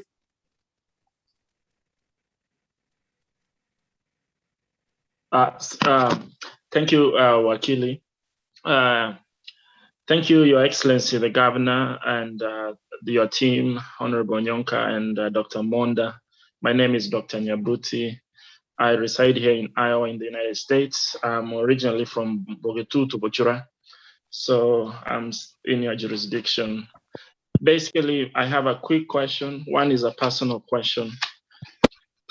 My first question to you, Honorable Governor, and your deputy. I noticed that all of you are doing your postgraduate studies. How are you going to manage completion of your master's degrees, and the BC County Management Affairs. The second question to you, I just want to tell you that I am one of the first people to accept to be one of your partners. I am a professor in medicine engaged here in the University of Iowa, and I got a position now at the University of Minnesota. And my father actually died in Kisii Teaching Referral Hospital after he was dialyzed with water. And since that time,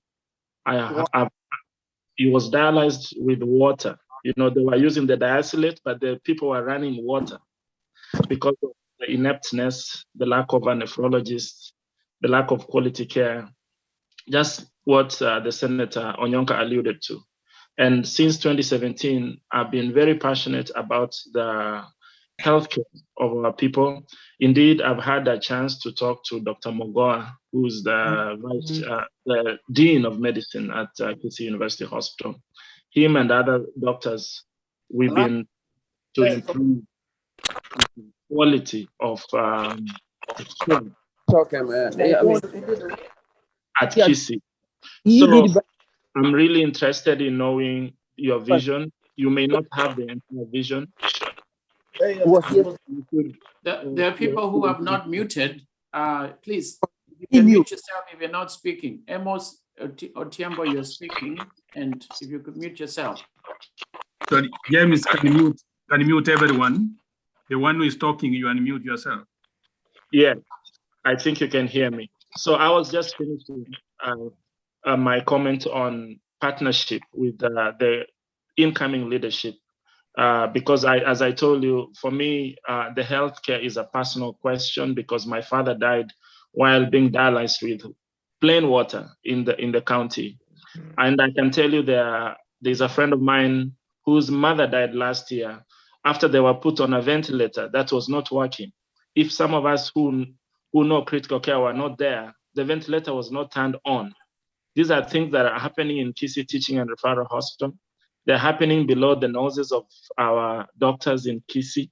So the rot is it's very deep. And I have spoken to Dr. Mogoa, who's the Dean of Medicine at Kisii University. Myself and other doctors here in the United States who are involved in teaching and consultancy here, we are ready to help and partner with the teaching, training, and helping of the hospital in Kisii, not only Kisii also, but also in Nyamira County. So I just want to tell you that you have ready partners and you make note of that. But also my question on how you're gonna spend your time in academia and also work, I found that concerning. Otherwise, congratulations. I'm so happy to see a young man come out of my generation. And all of us are excited with your candidacy. And we are wishing you nothing but the best. And we know that you'll come up top. Thank you. Thank you, Dr. Ari. Proceed, Governor.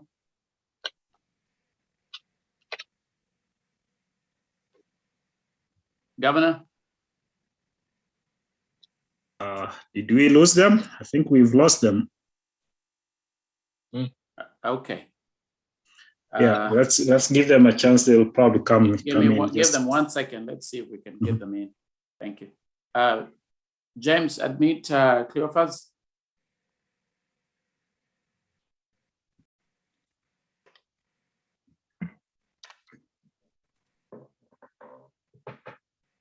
James, I think they're coming in on a laptop. Sign-in name is Cleophas. Cleophas, I don't see the name yet. Okay, let me see.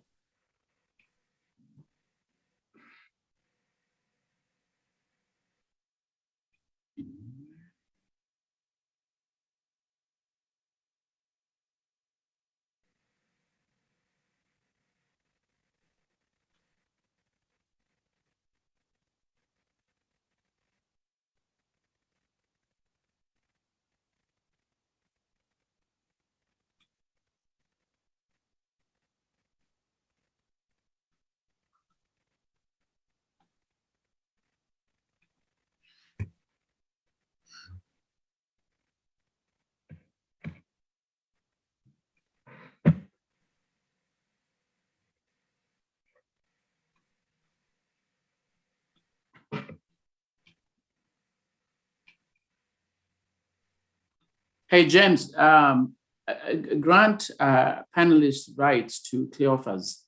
He says he's online. They're using his laptop to. They're using, what is their name? Because I don't see a Cleophas on. Cleophas. Yeah, I don't see that name here. Do you see it? Hold on 1 second now. Attendees.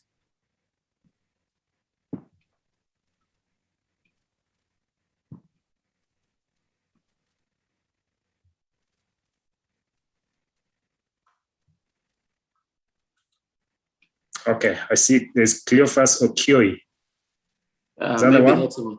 Yeah, try that one. Okay, Cleophas, can you hear us?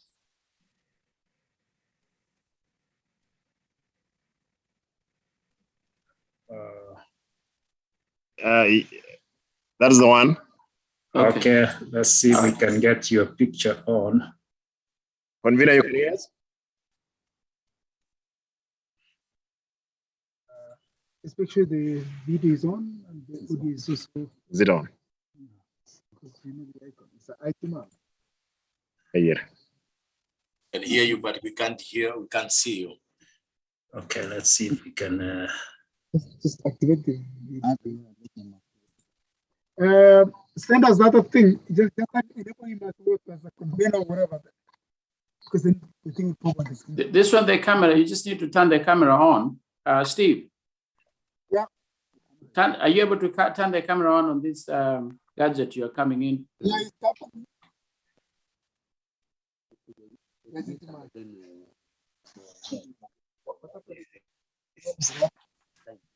Oh. Can we leave on the give me the ID.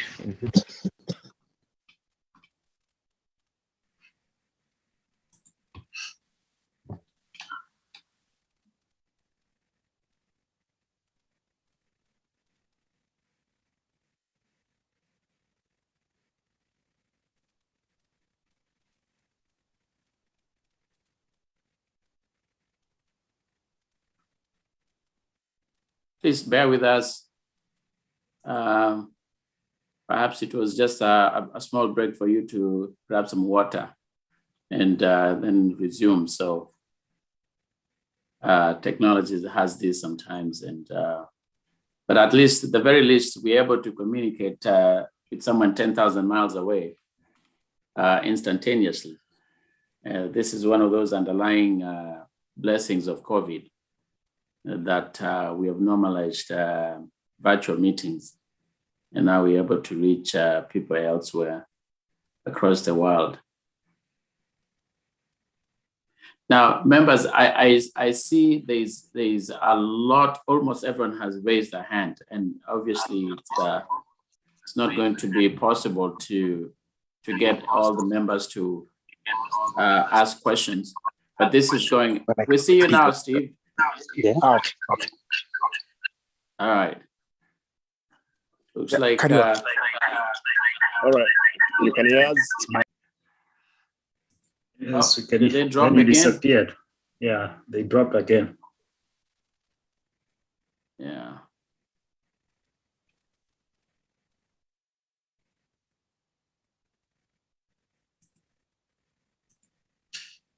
So Cleophas is back. I don't know why they.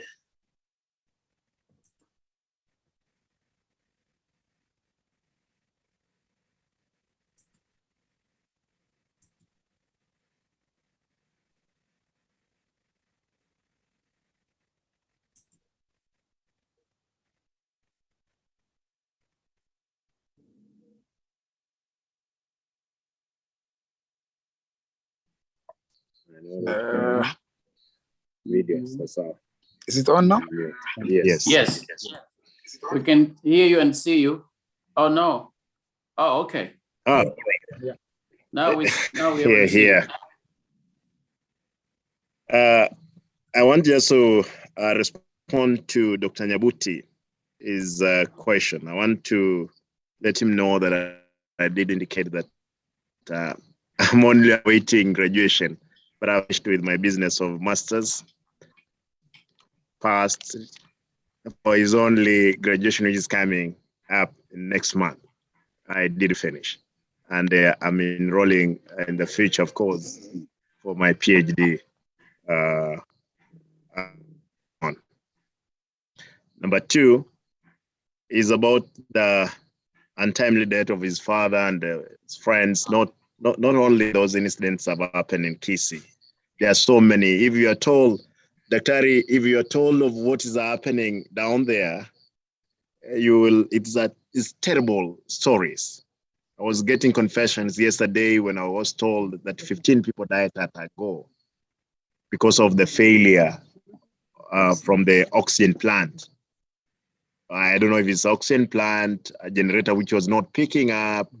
It's fault, human error, nothing else. It's terrible. I've been asked by doctors, a number of doctors, that Mheshimiwa just get an accident outside here, be involved in an accident, getting into hospital here, even the water that is supposed to be put, that information, it cannot be found in the hospitals. What Honorable Mumaima was trying to respond to, medicine, leave about Panadol of 5 shillings in all dispensaries. We had a function in Nyamache, we were attending 14,307 people. Some people got a small accident. A bandage in level 4 hospital, that's Nyamache. You could not find it in the hospital. It's terrible. You know, you may.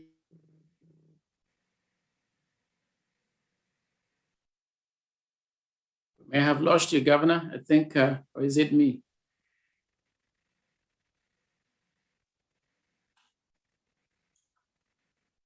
Governor, we lost you.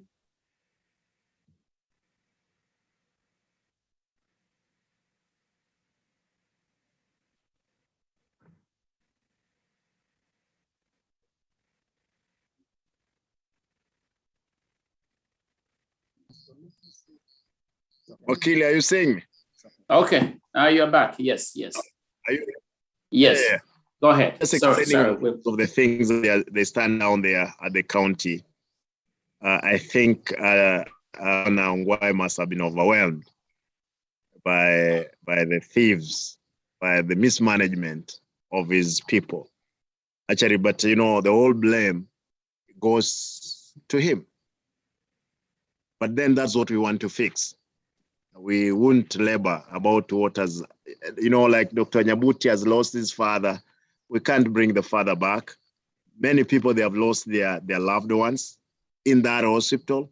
What is happening in that hospital today, most of even the doctors, and who are my friends, they say that they get in there, people, they are referred to clinics outside the hospital, where millions of money, people, they have sold land. People, they have been left poor because of the diseases which can be managed easily by the doctors who are there. Therefore, the state of Kisii level 6 is worse than anything else. Leave about even the roads. Roads we could fix, but life we could not fix. Therefore, is a thing that we must. Corruption, I'm saying corruption is a disease, it is a monster. It is Lucifer itself. And that's when we are saying that, what they are saying that we are thugs. We'll deal with those incidents for us sanity. That my play, and for the few months we'll get in that county. So help us, we'll fix what has been unfixed. Structures, all structures in the county, they have been brought down simply for the thieves to drive through. That's the problem we have. But then we ask for your help, because you guys, you have stayed places that as best practices in the world. We'll want put number of those expertise into our system. Like China, if you check, if we were to get to the office, if we were in charge of everything, we would have worked those employees to cells and prison. A number of them belong to those places. Indeed, indeed, indeed. Thank you very much. I think we're coming to the tail end of this conversation. Like I said, it's an ongoing conversation. It's a journey that we shall work with Mheshimiwa and his team before, during, and after inauguration. So stay tuned. I just wanted to allow 2 questions. I do see Team Donya. I don't know whether that's my niece. She's the running from Kisii County women rep. If that's how, I don't know whether it's somebody representing her, you can ask a question. Otherwise, I'm trying to give a bias for ladies. We've been hearing men talk quite a bit. I do see Elizabeth Mokua. Maybe just a quick one, just a one-liner question so that we can move forward very, very quickly. Wait, this thing has gone out. No, I hear you. You're still there, even though it did say that it's low bandwidth, so it's probably lagging. But we will work with it as we are about to wind down.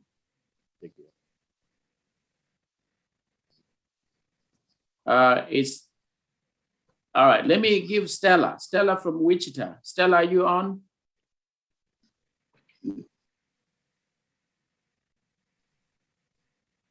Stella? Can you hear me? Yes, we can hear you. Proceed. Yeah, thank you so much, Mheshimiwa, our governor, Mr. Onyonga, the administration for giving us this chance. My question is, there's a lot that has been said, and I'm glad that we're going to be part of this process, that this is going to be an ongoing thing, that even after elections, even during elections and before elections, Mheshimiwa, we're going to be talking to the diasporans. My question specifically is about the issue of women and having children. This is it sounds like a very easy thing. I'm very passionate about this. We've seen a lot of women dying, having children, something that is supposed to be not as complicated as other medical problems. So Mheshimiwa, I have a quick question for you and the people that are going to be in the administration. What are some of the things that you can help us? Because it's terrible that to see our women, the simple things that we can fix.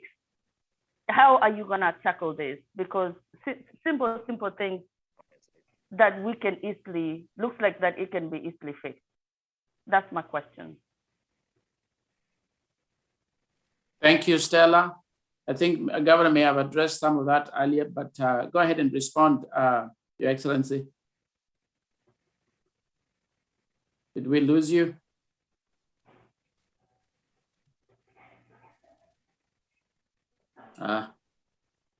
There's technical difficulties.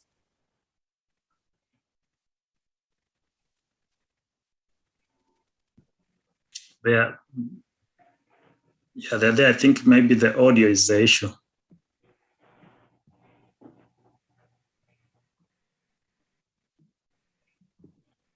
It's okay, yeah. Laban is not there. No, I'm here. I'm here. Go proceed. Yeah, we wanted the lady Stella to again ask the question because we didn't get it. We were down here. Okay. Stella, are you there? Yes, I'm here. Go ahead, please. Mheshimiwa, can you hear me now? Yes, you are clear now. Yeah. I said, thank you so much for this opportunity for the administration, Mr. Pande, Mr. Onyonga, everybody else that has made this possible. We thank you. And we're so happy that we're going to be part of this process, that even before the elections, after elections, it's going to be an ongoing thing that we can have a dialogue and solve some of the problems, or partner with you guys in the administration to sort out some of the things. Number one, the issue of women representation. We can't represent with people that have not been in the shoes. Our men don't know what it means to be pregnant.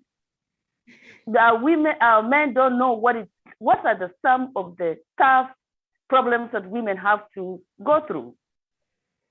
If we want our men for your support during the elections, we definitely need some good portion of women representation in the process.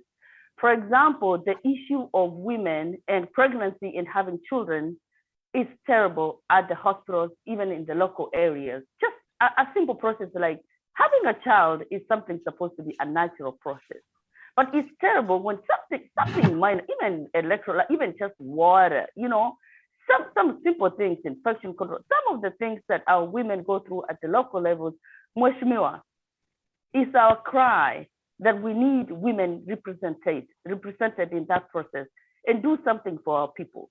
Because each one of us here has been part of that process, and we really need to hear from what are some of the things that you're going to do to help this problem. I hope you had the question, Governor. In fact, it goes into the legal question of gender representation as enshrined in the Constitution, but go ahead. I wanted my deputy to respond, though before he responds, I know it's a touchy issue. The women in our society, they are suffering, even giving birth. Some of them give birth on the floor of those facilities. It's terrible. Even water, the water that she's talking about for a baby, a newborn baby, was cannot get water to be washed. No, it's terrible. But then these are the things we are talking about, and as I said earlier, we may not achieve it at a go, as Obama said, but we'll be there. Even the institutional structure will put in place. Another person who will try to go against those institutional structures, it will be put into task by the people themselves. Therefore, it's up to us as a society, yourselves. And I want to say this: no angel who will fall from heaven to come and save our situation. We must be angels of our own times, in our own way. That's our prayer. That you, Stella, Laban, James, and another person, Pastor Okioma. Pastor Okioma is a pastor, is a spiritual leader. If you ask him if he has ever seen an angel, he has never seen an angel. We must be angels of our own times. This is what we are asking for. People to get disciplined. These bad manners of stealing everything meant for the so poor is what is sickening us. I can't sit back when our forefathers fought for democracy, not democracy, for independence. Then we can't fight for anything, even to get better services. We'll fight for it. We'll get there. But then sometimes when people get to power, they tend to forget. They have to be reminded by right-thinking people. And I believe the whole lot which is listening to us today, we want to make our country a better place to live.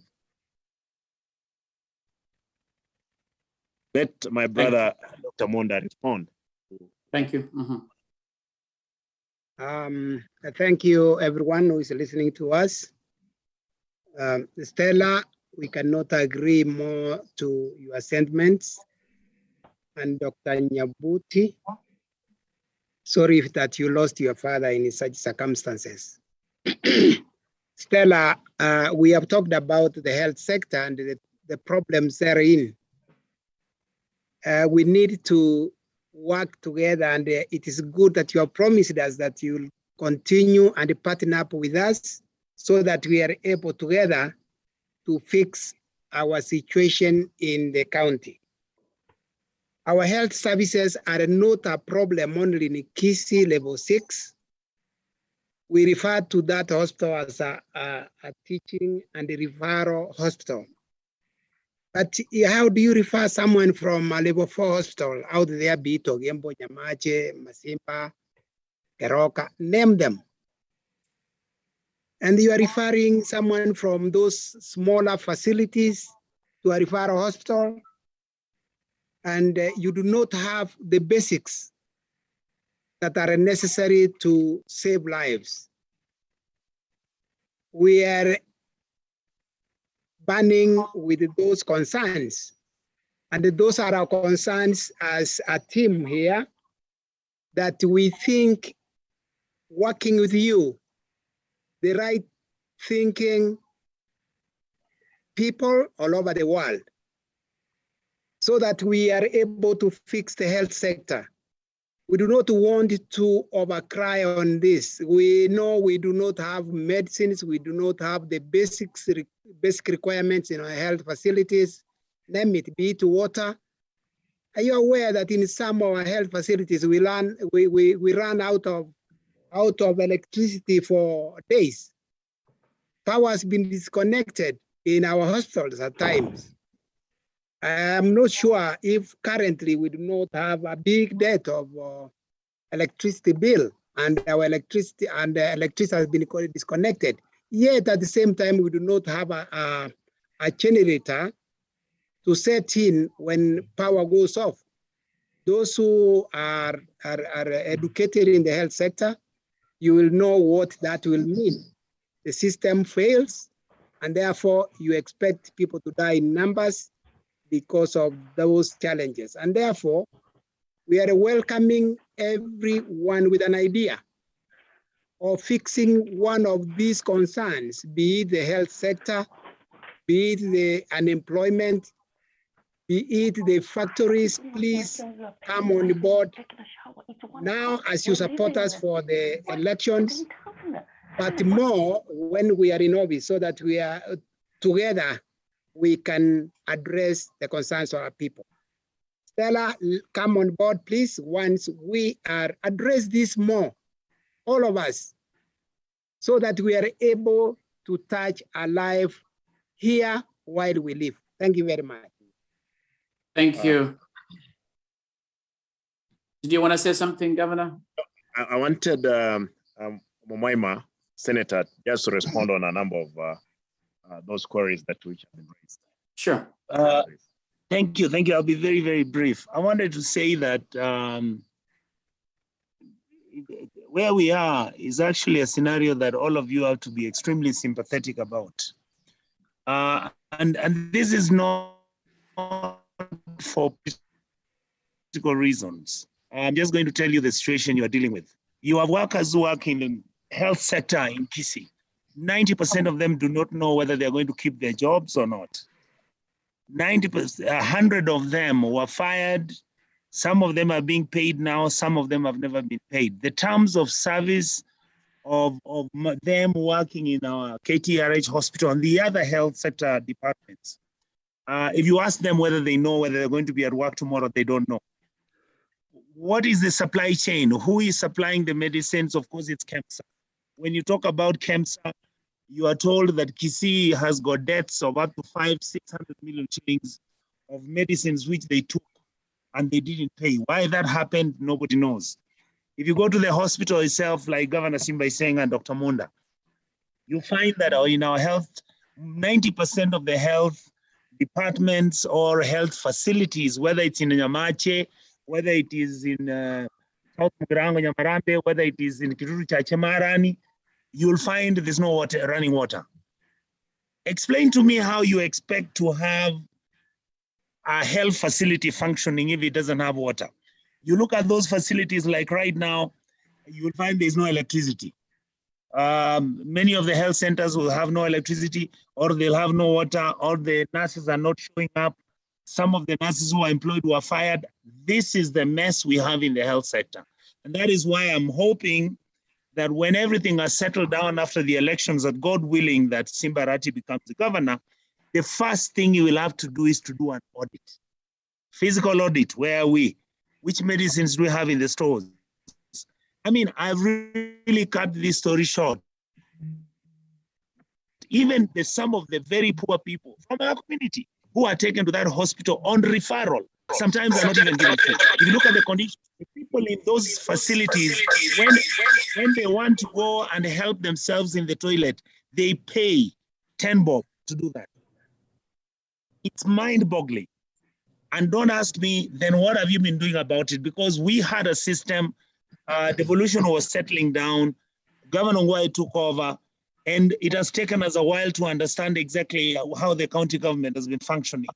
All the financial and administration structures which were set by the County Government Act are all dysfunctional in Kisii, because the purpose of the people handling the money in Kisii, they wanted to steal this money, and this is what they have done. And what we are saying, and we are telling all of you, this is not because we think we are angels. We are saying it's not business as usual. We are asking you to understand that we know what the problem is. And it's about the corruption that is in the health sector, that is in the agricultural sector, that is in the water sector, that is in the transport sector in Kisii. The Boda boys, yes, they are disorganized and everything. Nobody ever took time to organize them. That is what we want to do with Simba Arati. Organize. These are human beings. They will listen to you if you talk to them as human beings. Don't treat them like animals and you expect different results. These are your children. These are your cousins and your uncles. The system has brought them where they are. They must be retrained. They must be brought together to start keeping their money, for them to behave well, and for them to run the industry themselves. And these are the issues. Our show here today may not really solve everything, but you can imagine that these are the issues that are in our minds, these are the dreams we are having, and we are saying unconditionally, join our team. We are not discussing this with you because we want money from you. Money is not the problem in Kisii today. The Kisii County government is handling 17 billion shillings a year. After the elections are over, chances are under BBI, Kisii County will be getting 24 billion shillings a year. Do you know how much money that is?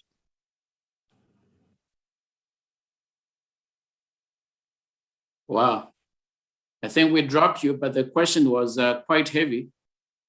Or is it just me? Senator, are you back? I think they just have a poor connection. Bear with us. I think they have dropped off, so they'll try and log back in. Join again.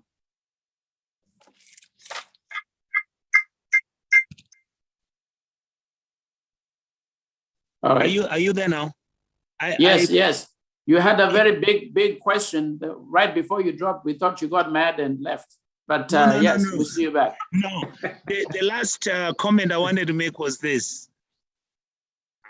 As people, brothers and sisters of the diaspora, you know where you have come from to be where you are.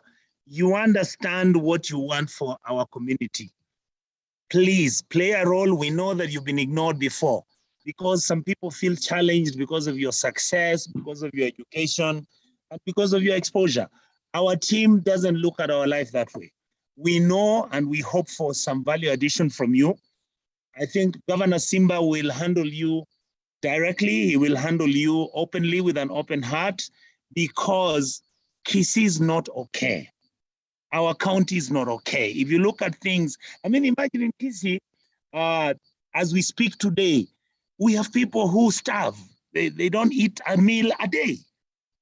And yet we are always bragging how Kisii, we are hardworking people, we've got everything, we've made our money, we're in Europe, we are having the largest number of remittances coming to Kenya, how all of you are doing a wonderful thing. And yet, look at our community at the grassroots. Governor Simba Arati became popular. Why? Because he saw that our poor people are being reigned in houses. Of course, we are there and we are all successful. All of us have made things in our own ways. And yet we have really ignored the very destitute by doing very simple things. Provide water, make sure somebody can have a meal a day. Avail them, facilitate them to have a cow. There's nothing crazy about that. Chicken were being bought by the county government, where men and women shared these chickens out. Simple stuff. Let us make sure that our ECD centers have got teachers who are paid well. How can you pay somebody 9,000 shillings a month to educate your child who is 1 year up to year 4? What is wrong with us? You know, how do you take nurses and fire them and tell them to go home? Some of them had borrowed loans. Some of them had husbands, wives, and children. And you fire these people, And for 2 years, they're on standby, roaming around Kisii like malingaras. This is the stuff we are talking about. We want a humane government that is firm and strict, that is going to give service to people, so that in the next 10 years, people can say there were some people who came here and they were good. That's really all we are looking at. Very well, very well. Thank you. Thank you very much. I think we are really running out of time, but in the interest of the questions that have been posed, maybe it's something, and we definitely have to have another session, where we can address some of the remaining questions and issues that haven't been addressed. But I'll read quickly to you, Mheshimiwa, some of the questions. What plans do you have? This is from Lillian. What plans do you have in joining together and working with the opposition for the greater good of the Kisii community after you assume leadership? What machinery will you put in place for children in terms of education, especially those wandering around the county? I think that was kind of addressed earlier. There's a question about the women working in Saudi and Middle East. I think you can address that. The issue of women recruitment process to county jobs. As you can tell, the women are really upset, or they have some concerns about their consideration as had been put by Sister Stella earlier. So the recruitment of women to county positions. What security measures you put in place post elections? I assume this is in reference to clashes. If there's any potential, hopefully there'll be none, and we hope everyone will remain civil. There was a question about online. There was a question about completion of the stadium, promotion of sports and art, and I think you kind of mentioned a little bit of that. So I think there's a lot of questions out there, and we probably will not be able to complete all of these questions today. But perhaps what I can do is allow Your Excellency to sort of respond in a way to those questions, but also give you a parting shot as to what next. Thereafter, I'll give it to one of the team leaders of this convention to also make a small remark, and then we shall proceed to completing today's event. And for those who are listening in and those who are watching, please, this is just the beginning. We shall have many more of these conversations with Governor Arati, like I said before, during and after the inauguration. So it's just we have to respect the time as well, because other people may have other engagements to go to. So I give back to you, Governor Arati. Thank you, Chairman. I wanted to quickly talk of the stadium which has consumed a lot of money. Until the last month I remember is when the president gave around 200 million Kenya shillings when we were at Mashujaa Day. To date, the field cannot be even used. We don't know where the money disappeared to. Governor Ngwai says that it's under rehabilitation. We could not even hold a rally there the other day, but hopefully that will put it in place. But the sickening part of that stadium, because if we don't say as it is, we'll be lying to ourselves, is that the people who are given the contracts of that stadium, either their relatives, who some of them came from the US, came and pocketed the money. Now they are drunkard. They drink around the bars in town, whereas the stadium even is not working. Therefore, we have not tapped the talents, everything. Two, she asked about the opposition. Of course, even those ones will defeat. We will ask them to come on board if they have the ideas, the knowledge on how to enhance the service delivery to our people in the county. We will do that. Bursaries, I've seen the issues of the bursaries. I know our children, our parents, they've not received the bursaries. Bursaries is like, it was good money meant for the unable children from the poor families to continue their studies. But that money was removed from the bursary, taken to roads which are not there. They could even pour maram on a rocky surface and tell us there is a swamp in a rocky hill place. That's how they were siphoning out the money of the county, which we need to stop, the corruption part of it that we were talking about. Save today, if myself, all Governor Ongwae, save that Governor Ongwae falls sick, he will not have to be taken to level 6. He will be flown to Nairobi. One of the employees of the county, today we are discussing, as he was walking around the streets of Kisii, he fainted, fell down. They have picked, rushed to the hospital, level 6.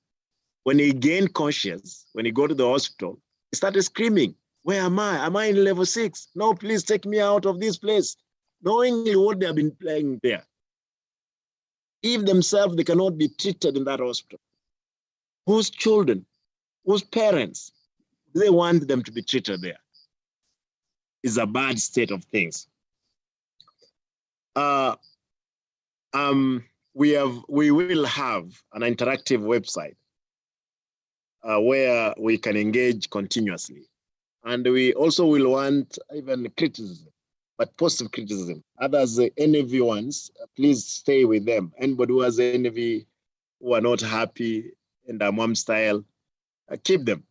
Criticize that possibly. We'll be there to answer the questions that you'll raise. And we are ready to be educated. Learning is a continuous process.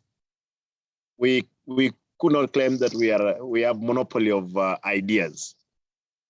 But finally, Chairman, the surprising bit of it, when we were going into the county at the month of either August or October there, what will happen is that we'll have bending pills, which are too huge. Can tell you some people, they have approached me telling me, Mheshimiwa, we have seen you're the governor. Please, if you get to the county, these bills have not been paid since 2014 to date.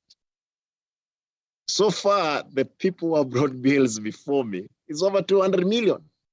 People have not been paid. Therefore, these are those ones we know who can access easily. And I'm like, I'm not the governor. The current governor is Ongwae. Why can't you guys go and be paid?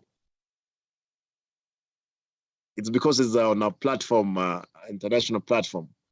One of the fine days will let you know the worst sides of our people, how they are suffering.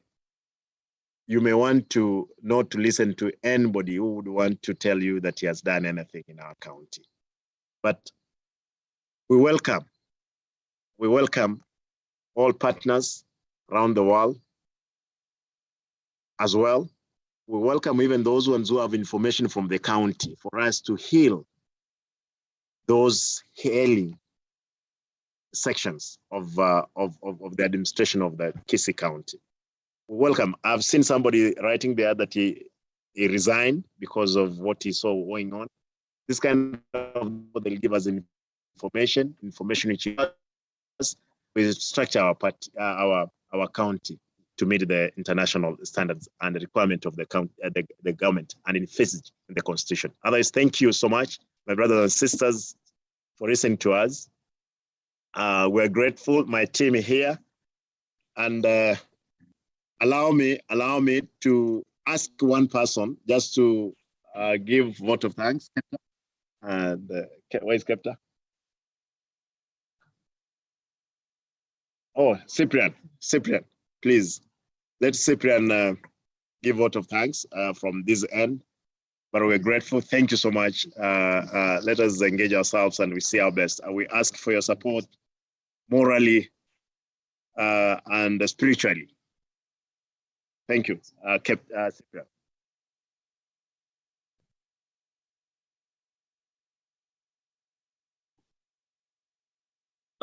Thank you very much, moderator and the organizers of this conference.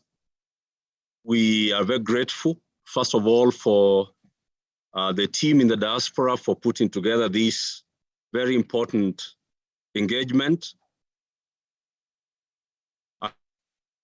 I want to thank you for the readiness to make this engagement continuous and sustainable. In fact, we need to institutionalize it.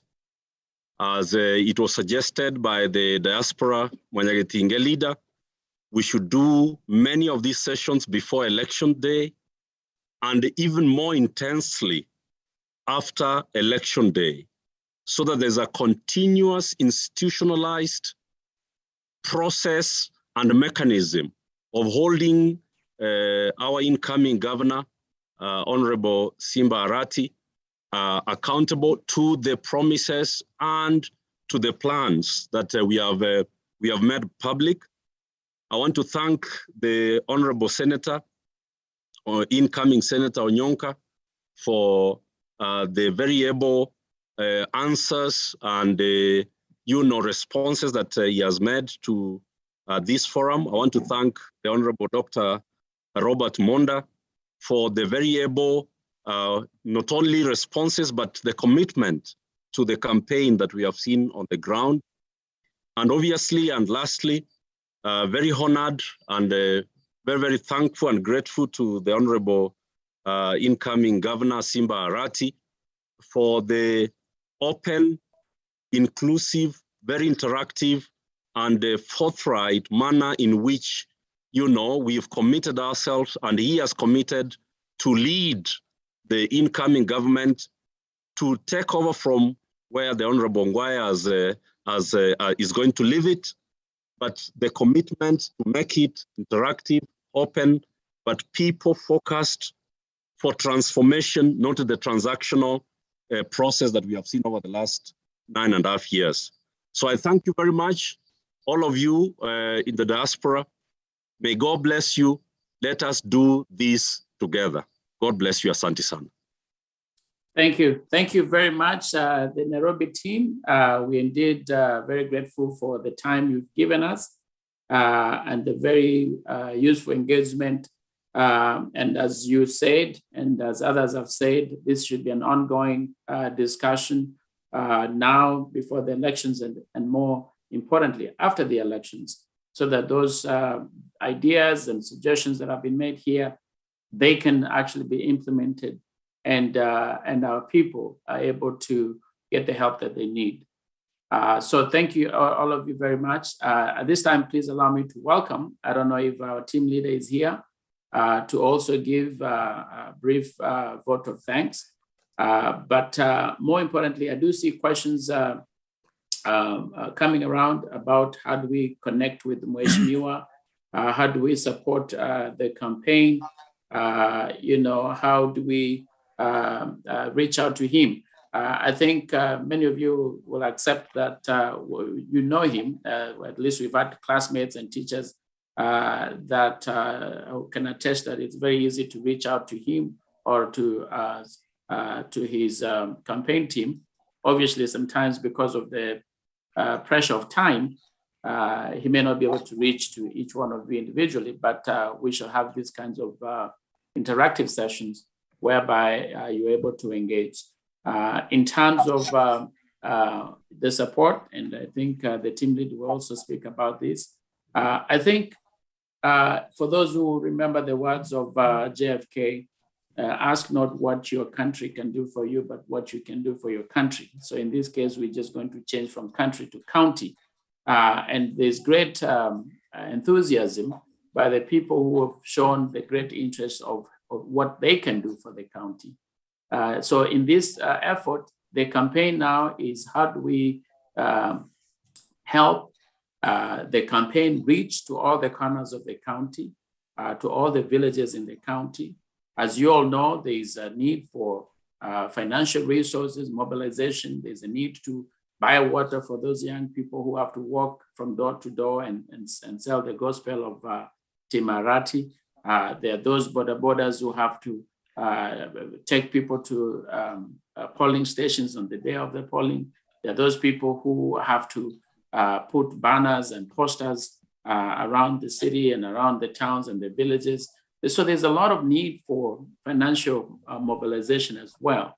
And we do have avenues on how you can share that. They have been shared online if you're able to see on the platform. There is a Cash App, $Arati J. Please make sure it's Arati J. There's someone who had sent something to J Arati, kumbe ni Mwarabu fulani from somewhere. So therefore it's Arati J. There's a a Zelle account, and there's an M-Pesa account for those who want to do it directly to Kenya. It's on there online.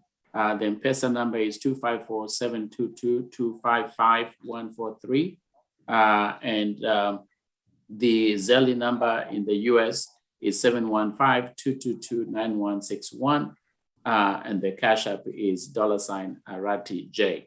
Now, for those in the diaspora, we know that this is how we have been able to help our campaigns. Many of us have been involved in campaigns all the way to presidential campaigns. And part of that is, of course, resource mobilization. This volunteer team has taken it upon themselves to say that in addition to the prayers, in addition to the moral and spiritual support that we are giving the Arati campaign, that we are taking it upon ourselves to also mobilize ourselves a little resources because it does help along the way. So we know this is something that has purely been made as a gesture of the volunteer team here in the diaspora. We hope that the campaign team will accept and welcome that gesture of support from this side. And then, of course, there is the need to popularize our candidate. There's a need to share the good gospel to our fellow family members and village friends and schoolmates and people who come from county, and really anyone who cares to hear about Team Arati campaign. So with that, we'll leave that on there, but please allow me to welcome our team lead, Bwana Charles Mukua, if you can share a closing remark and vote of thanks as we close. Karibu sana, Brother Richard. Thank you. Thank you, Laban. And asante sana Mheshimiwa for having a very passionate discussion with us. And we are very pleased with your message. And I hope everybody enjoyed this session. I would like to inform them that this is just the beginning. These sessions, we are going to hold them later in future as time allows. And thank you again very much, the audience that they were able to log into the system so that they can be able to listen to our incoming governor of Kisii and his team. To cap on what has been discussed here, issues of corruption were discussed, especially, and again, morals in our society, accountability, and partnership with the diaspora, and then appropriate utilization of resources to benefit the people in our community in Kisii. We all come from that society, even if we are in the diaspora. Whatever happens at home always impacts us here, and sometimes very strongly because we are very far from our families. That's why we are very passionate about this, and we are very pleased to have you as an incoming governor to lead our community into prosperity. We know you are young and strong, and you have surrounded yourself with strong and able leaders around you. We want to support you from this end. We want to join your leadership as much as possible. Therefore, as you said, I will encourage everybody who is interested in interacting with your campaign to log into that website so that they can interact with your campaign, with ideas, and in any way that they can help your campaign to succeed. So if I can say that my last remark will be, for those who listened to your discussion, if you are interested in modernizing our community back home in terms of education, healthcare, increasing business enterprises, and enhancing our diaspora engagement in this in the county government, then this is your opportunity to support and engage with Brother Simba's campaign. This is the time. And this is the time to make the aspirations of our community a reality. And I believe through Simba Arati, these realities will be a possibility. Thank you very much again. I will hand over this opportunity now, the podium to Pastor Ezra Okioma, so that he can close up this session with a prayer. A few remarks and a prayer. Thank you so much. First to our moderator today, Laban, you have done a great job. Wish you could give a round of applause to this guy. He's done a great job. And of course, the organizing team that has done all this to make sure that we are able to connect with our Governor Arati and his team as well. Secondly, I would like to thank the Governor Arati, of course, in the waiting, and the team that is trying to connect with the diaspora. In my opening remarks, I think I was very clear that righteousness exalts a nation. But I want to close also with this remark that comes from the book of Proverbs 11, verse 14, that says, where there are no counsel, or where there is no counsel, people fall. But in a multitude of counselors, there is safety. What that means is that when you listen to people, where you have a lot of counseling that coming from people, you are likely not to make similar or fail in your plans in life. But if you want to wait alone, you may actually end nowhere if you do. And what wisdom I've seen from you guys, I think this is the very first time you're having such a strong interaction with diaspora and Kisi directly, and your intention, your desire to change lives of people. From the pastoral perspective, we look forward for a leadership of integrity, whereby our people, Kisi people, love God and they're godly people, and they want to do things in a decent way, in a way that honors God and gives glory to God. So as you do this, remember God takes the first place, and most of you, all of you are God-fearing men, and the ladies will surround you. And I do believe that God will bless our land in Kisi County and make it better for everyone. As they have all spoken, and there are several questions that were not answered. You'll agree with me that all those questions, probably people are asking, don't get angry that you were not listened to or you did not get attention. I request that you just hold your horse.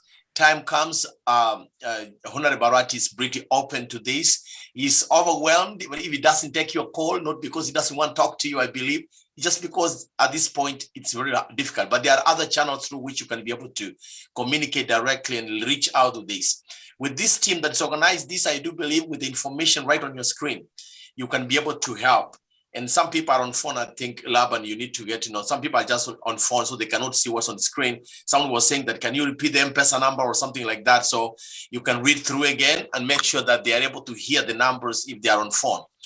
And so let me close with a prayer, with this encouragement that please, supporting, you are here because you are interested in what Arati is doing, and probably you want to hear and compare. You are about to make a decision.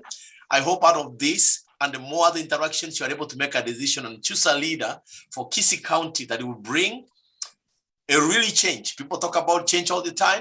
Everybody talks about change, but you have to see from the reality and from the records of some of the leaders who are coming up who can bring about change, and also looking at the end, their limits and what they are able to do. I will always say, having worked closely, having been a pastor where Arati in Nairobi Central Church, he used to come, and many other leaders come there. I have seen the way he functions, the way he does things. He hardly misses what he says, and he commits himself the best of the human ability to do what he says. I have confidence. I'm not God to know the hearts of every other person, but if you are to ask me, I will give him a chance to do something in Kisii, and that will bring a change. Others have done, others you have seen what they do. I think let's see if we can give him a chance. Of course, it's a personal choice. I'm not gonna push anyone, but it's a personal choice you make. But it's my prayer that from all this counseling that he has had, he can really take it up seriously. And if you don't do what diaspora people ask, it's very easy to lose them, and that is it. They will be now going their own direction, and it's good to work them. They are serious people. They commit themselves because that's the culture in the ends of the diaspora, where we take things seriously and we handle them as we are told to do. And please take seriously what these people are saying.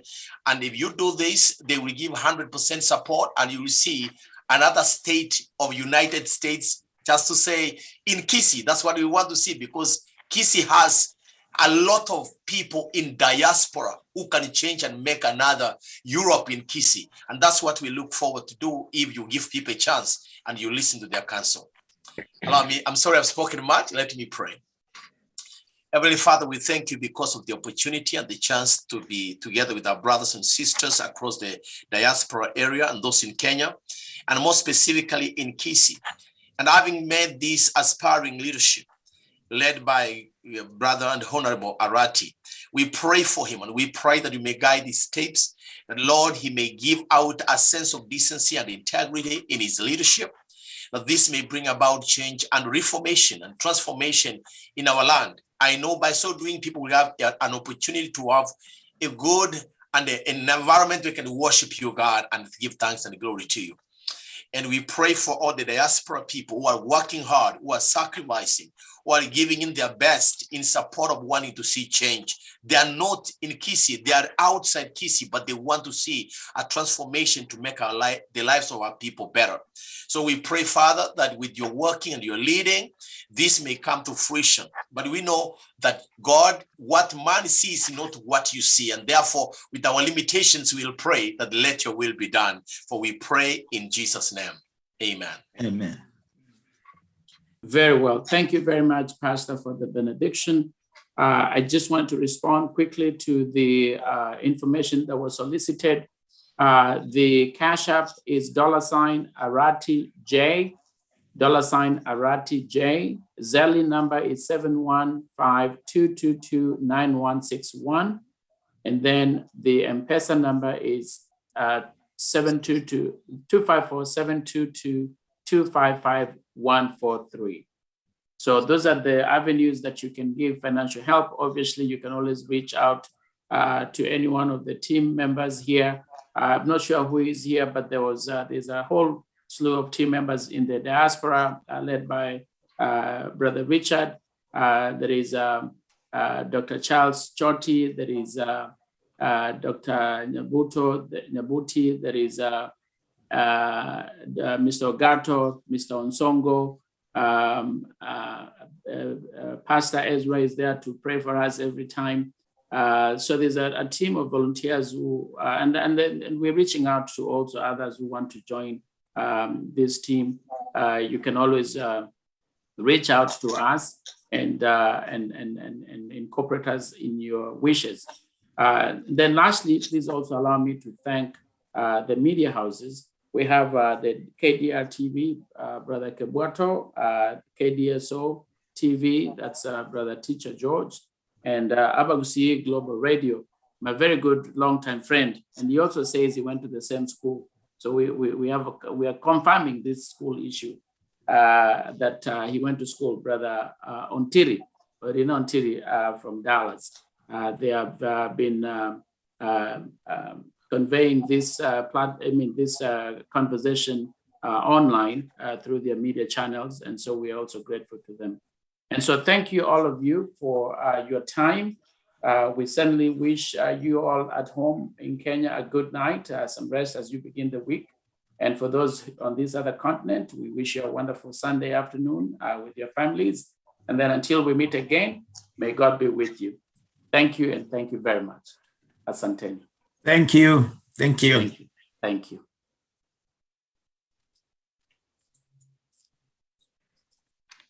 That was good.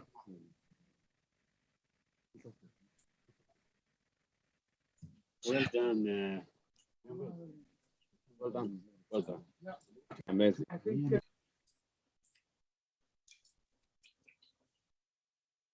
All right. Looks like people don't want to leave. And I don't know whether you, James, you have the, yeah, so you can, that's fine. Yeah, I guess they're still hanging on.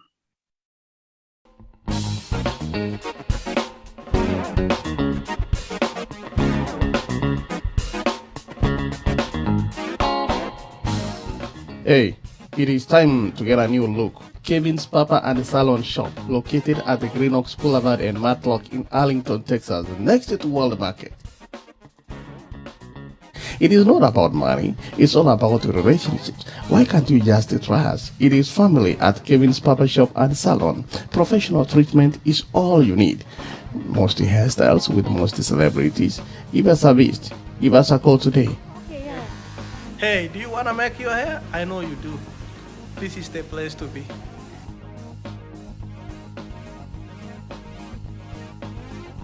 We open and close at 7 p.m. Give us a call at 817-683-7555. Give us a call at 817-683-7555. Address is 808 Southwest Green Oaks Boulevard, Suite 410 in Arlington, Texas. Give us a call today. Hey, what's up everyone? My name is Alfax Nyabuto. This is Aboxy Global Radio 2021. We are here and we are going round and about video, photo, audio, anything it is in the media field, Aboxy Global Radio. You already see us. We are out here working all the time, 24 hours a day, 7 days a week. We're out here anywhere in the DFW area, Kenya, anywhere in Kenya. You call us, Aboxy Global Radio. We're here to save the day. Video, audio, photo. Call us 214-489-5885. Aboxy Global.